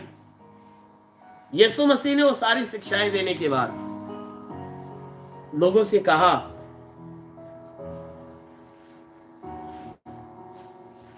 कि मैं तुम सबके विषय में नहीं कहता ये बात। कहता है जिन्हें मैंने चुना है उनके विषय में कहता हूं, क्योंकि मैं उन लोगों को जानता हूं। परंतु यह बात इसलिए है कि जो पवित्र शास्त्र में जो वचन लिखा है वह पूरा हो। कहता है कि यह इसलिए बातें प्रकट हुई है क्योंकि ये पवित्र शास्त्र में दी गई बातें हैं, उसको पूरा होने के लिए। कहता है पूरा होने के लिए, क्योंकि जो मेरी रोटी खाता है मुझ पर लात उठाई। इसलिए प्रभु कहता है कि अब मैं उनके होने से पहले तुम्हें जता देता हूं कि जब यह हो जाए तो तुम विश्वास करो कि मैं वही हूं। कहता है वो जो मेरी रोटी खाता है उसने मुझ पर लात उठाई। तो ये लात पड़ने से पहले मैं तुझे बता देता हूं कि जब ये हो जाए तब तू जान लेना कि मैं वही हूं। कहता है कि जब ये काम हो जाए ना तब तुम जान लोगे कि मैं वही हूं जो जिसके बारे में ये बातें बता रहा हूं। अर्थात यीशु मसीह ने यहूदा इस्करियोती के लिए कहा कि जो मेरी रोटी खाता है उसी ने मुझ पे लात उठाई। यहूदा जी इस्करियोती जो था वह प्रभु का खजांची था, प्रभु का थैला लेकर चलने वाला वही मालिक जालिक था। प्रभु कहीं पे जाते थे कुछ भी मिल जाता था, कहीं जाते थे कोई प्रभु को जो अपने तरफ से कुछ भी चीजें चाहे खाने की हो चाहे रुपए पैसे होते थे, अगर कोई प्रभु के लिए दे देता था तो प्रभु उसी थैले में रखते थे। उस थैला को लेकर चलने वाला वह यहूदा इस्करियोती था। और कुछ भी अपने लिए या अपने चेलों के लिए या किसी के लिए कुछ मंगवाना होता था तो यीशु मसीह उसी के हाथ में सारा जो है कि चीजें सौंपे थे कि भाई वही मंगवाता था और वही पैसे को रखता था, वही निकाल कर जो है कि यूज करता था। और यहूदा जान गया कि ये सब हमारे ही अंडर में है, हमें ही देखना है। तब उसके मन में लालच आया कि इसमें से अगर यह काको सिक्का चुराए तो हमारा खान खर्चा बढ़िया से चले। अब यहूदा क्या किया कि प्रभु के थैले में से ही हिस्सा चुराना चालू कर दिया। प्रभु के थैले में से चुरा कर अपने पास रखना चालू किया। और इसकी ये भावना को देखकर शैतान ने उसे चुन लिया यीशु को पकड़वाने के लिए। और शैतान उसको चुन चुका था, इसलिए यीशु मसीह ये बात को जानते थे। लेकिन भाई ये कैसा रहना भी जरूरी था, क्योंकि किसके माध्यम से यीशु मसीह अपने को पकड़वाएगा। इसीलिए उसी के बारे में यीशु ने कहा कि जो मेरी रोटी खाता है उसने मुझ पर लात उठाई, यानी मेरे प्राणों के बारे में मुझ पे घात करने के लिए या घात करवाने के लिए, मुझे मार डालने के लिए वही तैयार हुआ जो मेरी रोटी खाता है। मेरी रोटी खाता है। बहुत गहराई की बातें। यीशु ने कहा मेरी रोटी खाता है, उसी ने मुझ पे लात उठाई। वह रोटी का कोई और नहीं, प्रभु की पवित्र मीठे वचन है। वह जीवन की रोटी है। यीशु मसीह जो वचन अपने सारे चेलों को सुनाता था वही वचन वह भी सुनता था। जो शब्द जो आज्ञाएं सारे चेलों को देता था वही शब्द वही आज्ञाएं यहूदा को भी देता था। लेकिन फिर भी सारे लोगों ने यीशु मसीह के खिलाफ षड्यंत्र नहीं रचा। वह यहूदा ही है जो सारी बातें वह ग्रहण करते हुए भी वह यीशु के खिलाफ षड्यंत्र रचा। यानी जो रोटी लोग खाते थे, इन्हीं रोटी में से वह रोटी खाता था, लेकिन वही रोटी खाने वाला उल्टा लात मारने के लिए तैयार हो गया। जैसे बहुत से लोग ऐसे हैं जो कोई मित्र होता है, अगर अपने मित्र को अपने घर पे खिलाते हैं या रखते हैं और बाय द वे वह मित्र क्या करता है, किसी कारणवश उसके पास से चला जाता है और उसी के खिलाफ षड्यंत्र रच देता है, तो लोग कहते हैं भैया हमारा नमक खाए के नमक हरामी करत हो, जिंदगी भर हमारी कान खैला से आज हमारे ही विरोध में खड़ा हो गया। यानी लोग यही बातें बोलते हैं। ठीक उसी तरह प्रभु ने कहा जो मेरी रोटी खाता वो मुझ पे लात उठाई।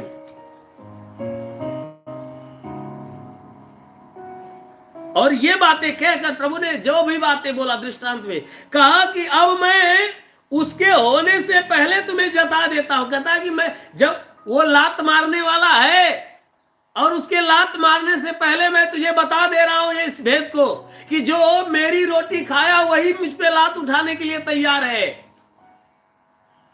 और उधर रोटी तो तोड़कर जब यीशु मसीह अपने चेलों को दिया तो वह भी बताया कि मुझे पकड़वाने वाला तुम में से एक है जो रात दिन मेरे वचन को सुनता, मेरे जीवन की रोटी को ग्रहण करता है, लेकिन वह रोटी खाते खाते आज मुझ पे लात उठाने के लिए तैयार है, मुझ पे घात करने के लिए तैयार है। कहता है इस काम को होने से पहले मैं तुझे बता देता हूं कि जब ये काम हो जाए तब तुम विश्वास कर लो कि मैं वही हूं। यीशु मसीह अपने पहचान को बताया कि अपनी पहचान, क्योंकि बार बार यही कहता था कि मनुष्य का पुत्र जो भेजा गया वह पकड़वाया जाएगा, वह पापियों के हाथ में पकड़वाया जाएगा, मारा जाएगा। वह बार बार संकेत अपना दिया था। उसी बातों को कह रहा है कि जब ऐसा हो जाए तो तुम इस बात के ऊपर विश्वास करोगे कि मैं वही हूं। मैं तुमसे सच सच कहता हूं कि जो मेरे भेजे हुए को ग्रहण करता है वह मुझे ग्रहण करता, और जो मुझे ग्रहण करता वह मेरे भेजने वाले को ग्रहण करता। यीशु मसीह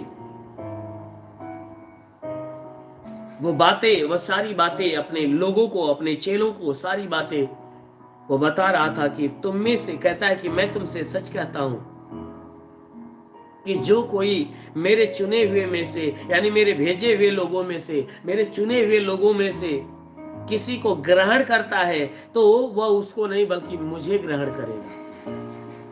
कह रहा है कि जब मेरे साथ वो घटना घटेगी तब तुम मान लोगे कि मैं वही हूं, अर्थात परमेश्वर का भेजा हुआ उद्धार करता। कहता तुम इस बात को विश्वास कर लोगे। इसलिए जो कोई मेरी बात को सुनकर मुझ पे विश्वास कर लिया और मेरी सुनना चालू कर दिया और जो मैं कहता हूं वो मानना चालू कर दिया, तो मनुष्यों में से जो कोई मेरे चुने हुए लोगों को ग्रहण करेगा ना, तो वह मुझे ग्रहण करेगा, और जो मुझे ग्रहण करेगा मेरे भेजने वाले को ग्रहण करेगा। हालेलुया। मेरे प्रियो, प्रभु अपने आप को पकड़वाने से पहले अपने जगह पे अपने लोगों को मनुष्यों में से चुन लिया था, क्योंकि वह मनुष्यों का चरवाहा था। उन्हें जीवन की चराइयों में वह जीवन की हरियाली उन्हें देता था, खिलाता था, ताकि वे जीवन को प्राप्त करें। यीशु मसीह का जब समय पूरा हुआ, स्वयं को पकड़वाने के लिए जब तैयारी कर लिया, तो अपने चेलों को वह तैयार किया था, और तैयार करने के बाद यह कहा कि जो मेरे भेजे हुए को ग्रहण करेगा वह उसको नहीं, मुझे ग्रहण करेगा। क्योंकि मेरे भेजे हुए जो लोग होंगे वह अपने नहीं परंतु मेरी बातें सिखाएंगे, और जो मेरी बातें सिखाएंगे वह मेरी बातें मेरी ओर से नहीं परंतु मेरे भेजने वाले की ओर से है। तो यीशु ने क्या कहा, जो मैं बोलता हूं अपनी ओर से नहीं परंतु जो मेरा भेजने वाला है मुझे देता है और मैं वही बोलता हूं। तो यीशु ने कहा जो मेरे लोग होंगे वह मेरी बातें लोगों को सुनाएंगे। तो तुम उस बातों को सुनकर अगर मेरे लोगों के ऊपर विश्वास करोगे, मेरे दासों के ऊपर, मेरे लोगों को के ऊपर विश्वास करोगे, तो तुम्हारा विश्वास उसके ऊपर नहीं मेरे ऊपर होगा। क्यों? क्योंकि वह तुम्हें मेरी शिक्षा सुनाएगा, और जो मेरी शिक्षा सुनाएगा वह शिक्षा परमेश्वर की ओर से है। इसलिए जो तुम्हें ग्रहण करेगा, यानी जो मेरे भेजे हुए को ग्रहण करेगा वह मुझे करेगा, जो मुझे करेगा मेरे भेजने वाले को। जब किसी दास की, कोई भी व्यक्ति जब किसी दास की बातों को सुनता है तो वह दास की नहीं सुनता, किसी सेवक की नहीं सुनता, परंतु यीशु की सुनता है। जो दास की बातों को ग्रहण करता है वह उसकी नहीं होती, बल्कि यीशु की बातें होती है, यीशु के शब्द होते हैं, और वह यीशु के शब्द को ग्रहण करता है। और यीशु के शब्द को ग्रहण करता है तो वह शब्द परमेश्वर का होता है, यानी वह दास के द्वारा यीशु को, यीशु के द्वारा परमेश्वर को प्राप्त कर लेता है। इसलिए प्रभु ने अपने दासों के लिए लोगों से कहा कि जो उसे ग्रहण करेगा मुझे पा जाएगा। इसलिए मेरे प्रियो, अवश्य है कि आप परमेश्वर के दासों की बातों को ग्रहण करिए, क्योंकि परमेश्वर उन्हीं के द्वारा आपको खोजता है और आपको वो पाता है।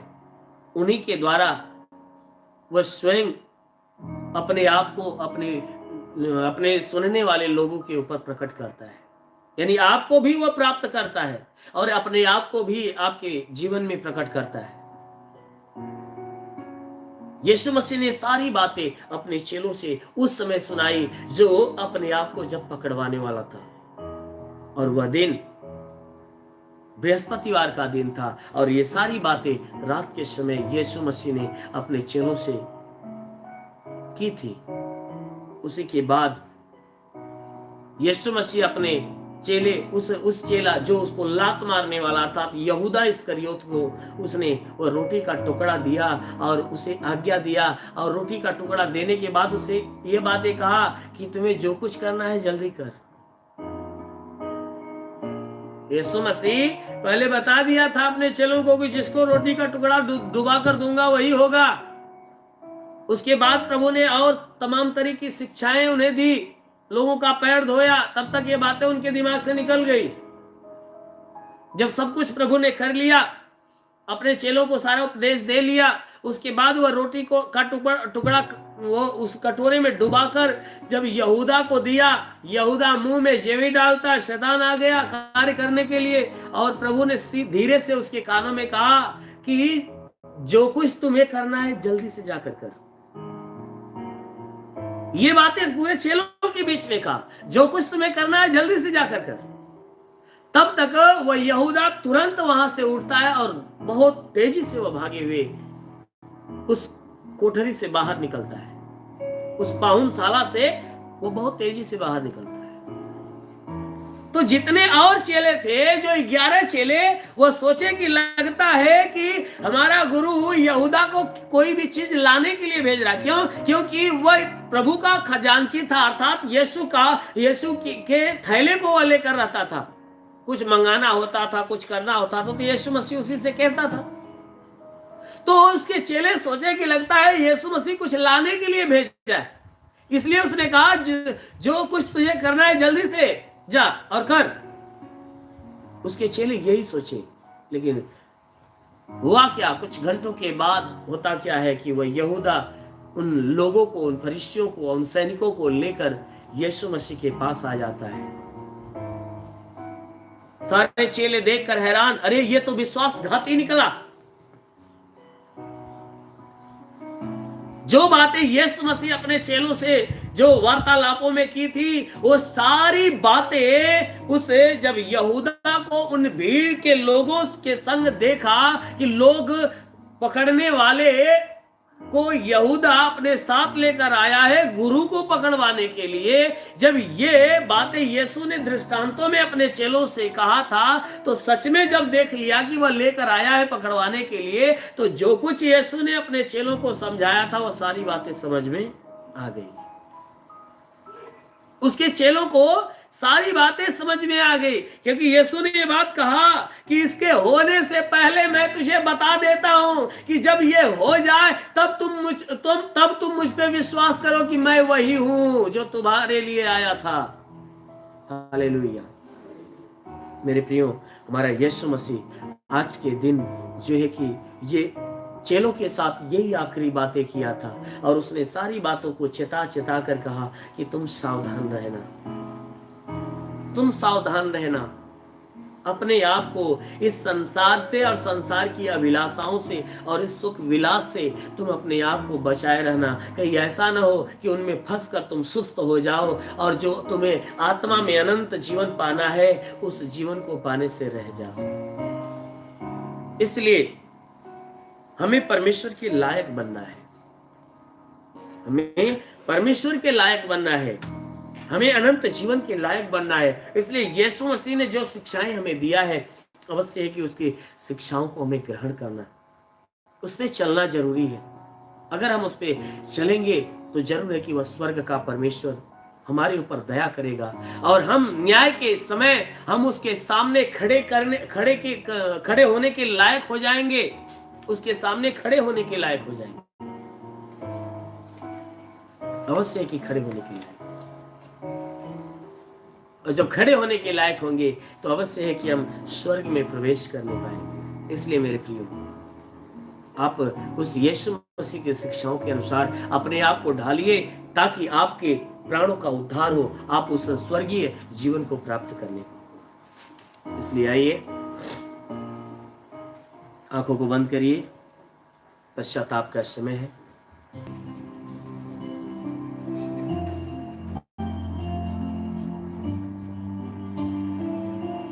जिन जिन लोगों से तू मैं हुआ है, लड़ाई झगड़े अनबन हुआ है, नाराजगी है, दुश्मनी है, हर एक को क्षमा करिए।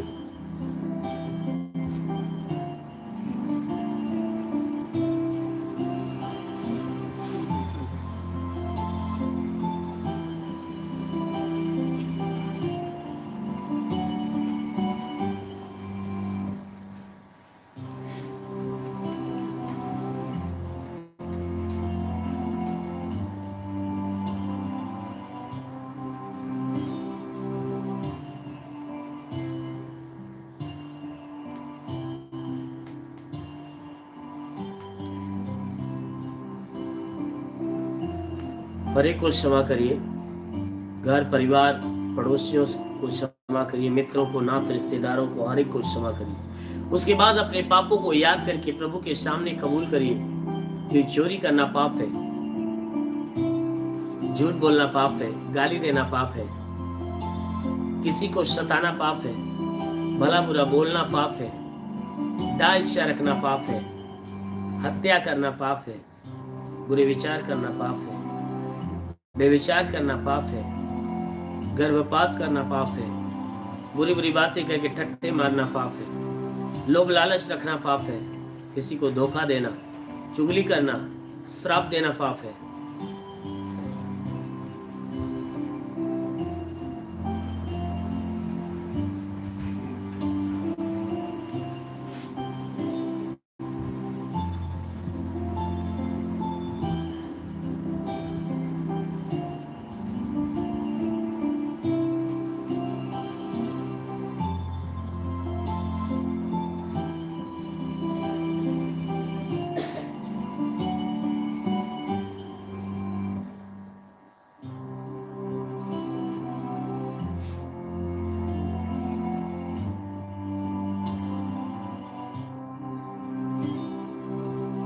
प्रभु के सामने गिड़गिड़ाओ कि प्रभु मैंने पाप किया, आज यही कारण है कि मेरे शरीर में नाना प्रकार की बीमारी है, दुख है, तकलीफ है, समस्याएं हैं, मेरे बेटे बेटियां पीड़ित परेशान है।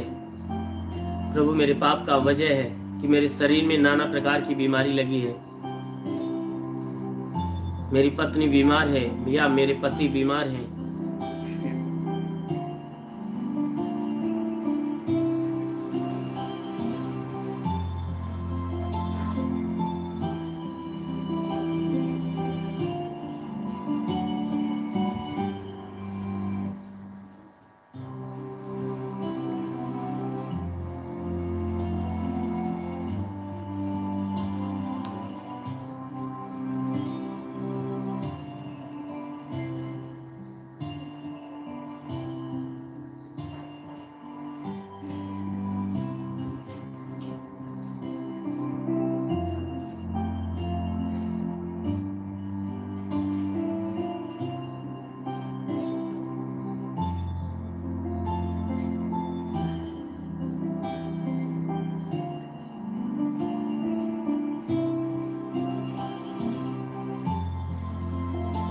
पश्चाताप करते रहो कि प्रभु हमारे पाप के कारण हमारे रोजी रोजगार के अंदर हानियां हैं, नौकरी बिजनेस व्यापार के अंदर हानियां हैं। पाप के कारण दुष्ट आत्माएं हमारे जीवन में आकर तबाहियां पे तबाहियां मचा रही है। मैं स्वयं को बचाना चाहकर भी बचा नहीं पाता। हमारा पाप हमारे ऊपर श्राप बन के उतर रहा है और हमें नाश कर रहा है, क्योंकि प्रभु हमने पाप किया है। हे प्रभु हमें माफी दे, हमें क्षमा कर। यदि तू क्षमा करेगा मेरा जीवन बदल जाएगा, दुख चला जाएगा, समस्या खत्म हो जाएगी, विपत्ति अटल जाएगी, मेरे जीवन में आनंद आएगा।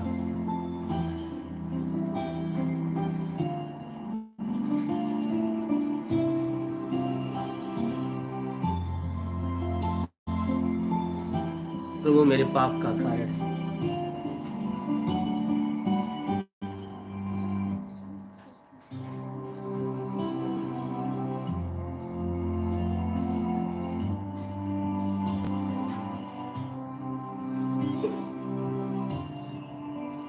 मुझ पापी पर दया कर प्रभु, मुझे क्षमा कर दे।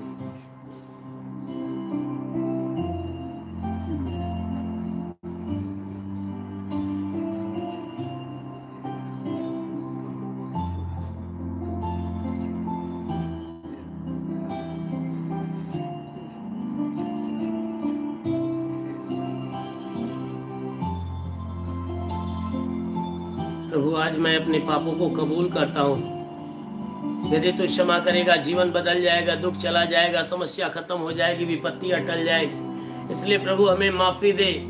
यदि तू क्षमा करेगा मेरा नाम जीवन के पुस्तक में लिख दिया जाएगा, हम स्वर्ग के राज्य के अधिकारी योग्य हो जाएंगे, हम स्वर्ग में जाने के लायक हो जाएंगे।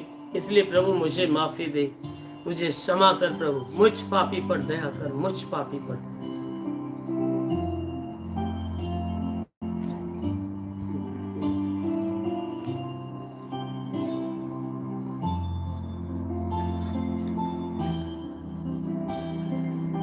आइए सब लोग मेरे साथ बोलिएगा, हे प्रभु, जैसे मैंने अपने अपराधियों को क्षमा किया है वैसे आप भी मेरे अपराधों को क्षमा।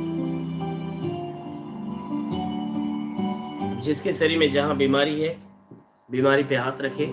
जिसके शरीर में 1 या 2 बीमारी है बीमारी पे हाथ रखे। वो आ नहीं रख पा रहा है सीने पे रखे। जिसके शरीर में कोई बीमारी नहीं है वह भी सीने पे हाथ रखे। और जिसके शरीर में कई बीमारियां हैं वह भी सीने पे हाथ रखे। पूरे विश्वास में भरते जाओ। आंखों को बंद करिए। मैं प्रभु के नाम से आपके लिए प्रार्थना करने जा रहा हूँ। जरूर है कि प्रभु आपको छुएगा और आपको चंगा करेगा। पूरे विश्वास में भरते जाइए। पूरे विश्वास में भरते जाइए। पूरे विश्वास में भरते जाओ। भरते जाओ। देखो प्रभु का स्पर्श हो रहा है, स्पर्श हो रहा है, स्पर्श हो रहा है, स्पर्श हो रहा है। Hallelujah hallelujah hallelujah hallelujah hallelujah hallelujah hallelujah hallelujah hallelujah. ये स्वेश स्वेश स्वेश स्वेश मासी मासी मासी मासी मासी मासी मासी टस टस। प्रभु यीशु के नाम से आगे देता हूं कि तुम्हारे सर से पांव के बीच किसी भी अंग में कोई प्रकार की बीमारी हो, यीशु के नाम से हर एक बीमारी सी क्षण शरीर छोड़े और बाहर निकल जाए। प्रभु यीशु के नाम से आगे देता हूं तुम्हारे सर से पांव के बीच किसी भी अंग में कोई प्रकार की बीमारी हो, यीशु के नाम से सारी बीमारी शरीर छोड़े निकल जाए। प्रभु यीशु के नाम से तुम्हारे सर का दर्द, सर का चुभन नष्ट हो जाए। घबराहट, बेचैनियां बिल्कुल निकल जाए। चक्कर आना बंद हो जाए। मूर्छे की बीमारी निकल जाए। मिर्गी की बीमारी निकल जाए। झटके आना बंद हो जाए। कितनी भी पुरानी जख्म है यीशु के नाम से सूख जाए। तुम्हारी आंखों की बीमारी निकल जाए। कान की बीमारी निकल जाए। प्रभु यीशु के नाम से तुम्हारे दांत का दर्द, दांत की पैरियां नष्ट हो जाए। प्रभु यीशु के नाम से आगे देता हूं तुम्हारे गले की गिल्टियां निकल जाए। सीने की गठाने नष्ट हो जाए। शरीर के किसी भी भाग में गिल्टी हो तो निकल जाए। प्रभु यीशु के नाम से आगे देता हूं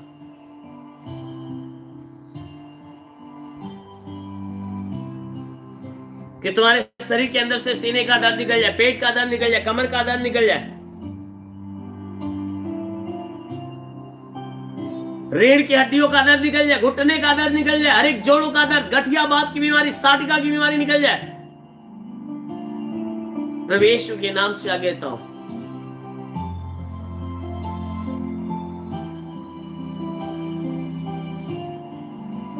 तुम्हारे शरीर के अंदर से ब्लड प्रेशर, शुगर की बीमारी, दमा, एचआईवी, टीबी, कैंसर नष्ट हो जाए। कितनी भी पुरानी जख्म है सूख जाए। फोड़े फुंसियां नष्ट हो जाए। जिसके शरीर में ब्लड नहीं बनता बनने लगे। जिसका लीवर खराब हो चंगा हो जाए। जिसकी किडनी खराब हो चंगी हो जाए। गैस की बीमारी निकल जाए। शरीर में सूजन है तो नष्ट हो जाए। प्रभु यीशु के नाम से आगे देता हूं सूजन, शरीर में सूजन है तो निकल जाए। प्रभु यीशु के नाम से आगे देता हूं तुम्हारे शरीर के अंदर से अपेंडिक्स की बीमारी, हार्निया की बीमारी, फाइलेरिया, थायराइड नष्ट हो जाए। जिसका हाथ नहीं उठा उठने लगे, पैर नहीं चलता चलने लगे, लकवे का बीमार चंगा हो जाए। जिसका दिमाग काम नहीं करता काम करने लगे। प्रभु यीशु के नाम से आगे देता हूं जिसका दिमाग काम नहीं करता काम करने लगे। ट्यूमर की बीमारी निकल जाए। बवासीर की बीमारी निकल जाए। प्रभु यीशु के नाम से तुम्हारे शरीर के किसी भी भाग में पथली है तो नष्ट हो जाए। जुकाम, खांसी, बुखार निकल जाए। टाइफाइड, मलेरिया, उल्टी, दस्त की बीमारी, पेचिश पड़ना बंद हो जाए। किसी भी प्रकार के चर्म रोग निकल जाए। खाज, खुजलियां नष्ट हो जाए। किसी भी प्रकार के दाग धब्बे निकल जाए। सफेद दाग नष्ट हो जाए। पीलिया, स्टेनोफिलिया की बीमारी निकल जाए। लहू पानी की बीमारी निकल जाए। प्रभु यीशु के नाम से आगे ताओ जिसके पास संतान न हो, परम पिता परमेश्वर उन्हें संतान दे। प्रभु यीशु के नाम से जिसके पास संतान न हो उसके गर्भ में संतान की उत्पत्ति हो। प्रभु यीशु के नाम से आगे ताओ तुम्हारे शरीर के अंदर से और तुम्हारे परिवार के अंदर से प्रभु यीशु के पवित्र नाम दुष्ट आत्मा से क्षण निकल जाए। दुष्ट आत्मा से क्षण निकल जाए। वो महान परमेश्वर हम प्रार्थना करते पिता, तो सच्चा परमेश्वर है, तू राजाओं का राजा है, प्रभुओं का प्रभु है। वो महान परमेश्वर मैं प्रार्थना करता हूँ अपने भारी आशीष, भारी अनुग्रह से निभर दे, ताकि जितने भी आशा और विश्वास से तेरी प्रार्थना को ग्रहण कर रहे हैं, हे परमेश्वर हम प्रार्थना करते हैं इनके जीवन में अपनी महिमा की आशीष प्रकट कर, ताकि तेरी महिमा की आशीष के द्वारा है परमेश्वर इनका जीवन बदल जाए। हम प्रार्थना करते हैं, आकाश का झरोखा खोल, अपनी आशीष की बारिश होने दे। ओ महान परमेश्वर, अपने स्वर्ग का द्वार खोल और अपनी पवित्र आत्मा हर एक पे आने दे। हर कोई तेरी आत्मा के द्वारा भर जाए।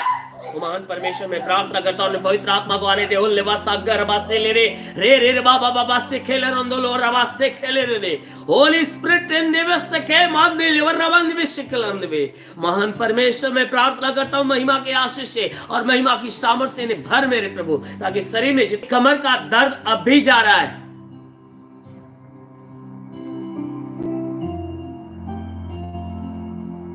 कोई एक भाई है जिसके पैर के अंदर घुटने के नीचे नसों में तनाव होता है, नसों में तनाव होता है। जो मांसपेशियों की नसें है उसमें तनाव होता है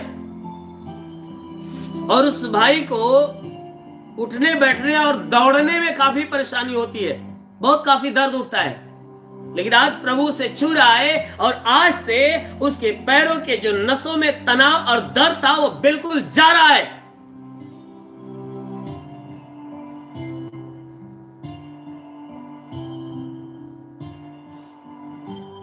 अभी 3 लोग ऐसे हैं जिनके जोड़ों में दर्द था, जोड़ों में दर्द है, अभी वो दर्द उनके शरीर से निकल रहा है।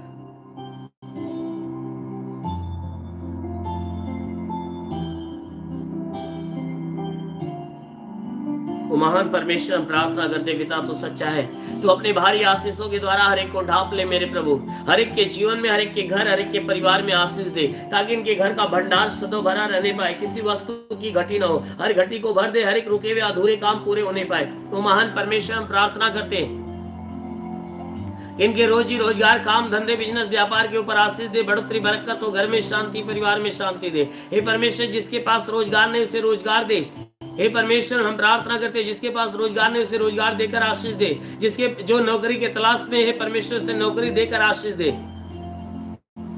जो गरीबी के श्राप में वो गरीबी के श्राप से छुटकारा पाए। जो कर्ज से दबा है उसका कर्जा अदा हो जाए। ओ महान परमेश्वर, प्रार्थना करते हैं जिसके पास घर ना हो उसे घर हो जाए, जिसके पास चलने का साधन नहीं हो चलने का साधन हो जाए। हे परमेश्वर, इनके जीवन की हर इच्छा मनोकामनाएं पूरी होने पाए। हम प्रार्थना करते पिता स्वर्ग से अपनी भारी आशीष से हे परमेश्वर हर एक के जीवन में आने दे, ताकि हे परमेश्वर हर एक का जीवन तेरे अनमोल आशीषों के द्वारा भर जाए। हाँ मेरे प्रभु, इनके जीवन में अद्भुत सामर्थ, अद्भुत महिमा प्रकट होने दे, ताकि ये बुराई को त्यागे भलाई के मार्ग चले, हर एक बुरी और गंदी आदत से छुटकारा पाए। ओ महान परमेश्वर, अपने पवित्र आत्मा के आशीषों से भर, ताकि आत्मिक ज्ञान, आत्मिक बुद्धि, आत्मिक दान, आत्मिक वरदानों से भर जाए। हाँ मेरे महान परमेश्वर, हम प्रार्थना करते ये पवित्र आत्मा के अभिषेक में होकर हे परमेश्वर सब दिन चला फिरा करे और आत्मा के अभिषेक में होकर तेरे कार्य करने पाए। हाँ मेरे महान परमेश्वर, हम प्रार्थना करते पिता तेरा साथ इनके साथ हो, तेरा हाथ इनके सर पे बना रहे, तेरा अनुग्रह और शांति इन्हें प्रकट कर। मेरे महान प्रभु यीशु के नाम में मांगते हैं, आमीन। परमेश्वर हर एक को आशीष दे। मेरे प्रियो, मैं परमेश्वर का धन्यवाद करता हूं कि अभी बहुतों के जीवन में प्रभु ने चमत्कार किया है। इसलिए जरूर है कि अपनी गवाही को हमारे पास भेजिए, अपना गवाही वीडियो, अपनी गवाही का जो है वीडियो बनाइए, उस वीडियो में अपना नाम और पता जरूर बोलिएगा और उस वीडियो को, जो गवाही की वीडियो है, उसको हमारे व्हाट्सएप नंबर पे भेजिए। हमारा व्हाट्सएप नंबर है 96 48 65 21 60 9648652160। आप इस नंबर पे अपनी गवाही को भेजिएगा। जरूर है कि गवाही के द्वारा परमेश्वर की महिमा होगी और परमेश्वर की महिमा होगी तो परमेश्वर की आशीष भी आपके जीवन में आएगी। और आपके लिए एक सूचना है, अभी आप जानते हो कि अभी अगला दिन जो है शुक्रवार है और गुड फ्राइडे भी उसी दिन है। और आपको सूचना दी जा रही है कि गुड फ्राइडे के दिन उपवास की जो प्रार्थनाएं हैं, क्योंकि उस दिन प्रभु हमारा यीशु मसीह इस पूरे संसार को उद्धार किया था, इसलिए उस दिन को हम बहुत अपने लिए अनमोल दिन समझते हैं, क्योंकि यीशु ने संसार का और हमारा और आपका उद्धार किया है। इसलिए उस दिन उपवास की आत्मिक प्रार्थनाएं कलीसिया के अंदर यहाँ पे चलेगी। इसलिए जो कोई भाई या बहन उस प्रार्थना में सम्मिलित होना चाहता है, उस प्रार्थना में सम्मिलित हो और परमेश्वर की ओर से आशीष को प्राप्त करे। और दूसरी बातें हैं कि ये प्रार्थनाएं 3 दिन लगातार चलेगी। 3 दिन रात और दिन लगातार चलेगी, शुक्रवार, शनिवार और रविवार, ईस्टर तक। और इस प्रार्थनाओं में जिस भाई या बहन को भाग लेना है वह आकर भाग ले सकते हैं और परमेश्वर से आशीष को ग्रहण कर सकते हैं। धन्यवाद। परमेश्वर हर एक को आशीष दे। God bless you.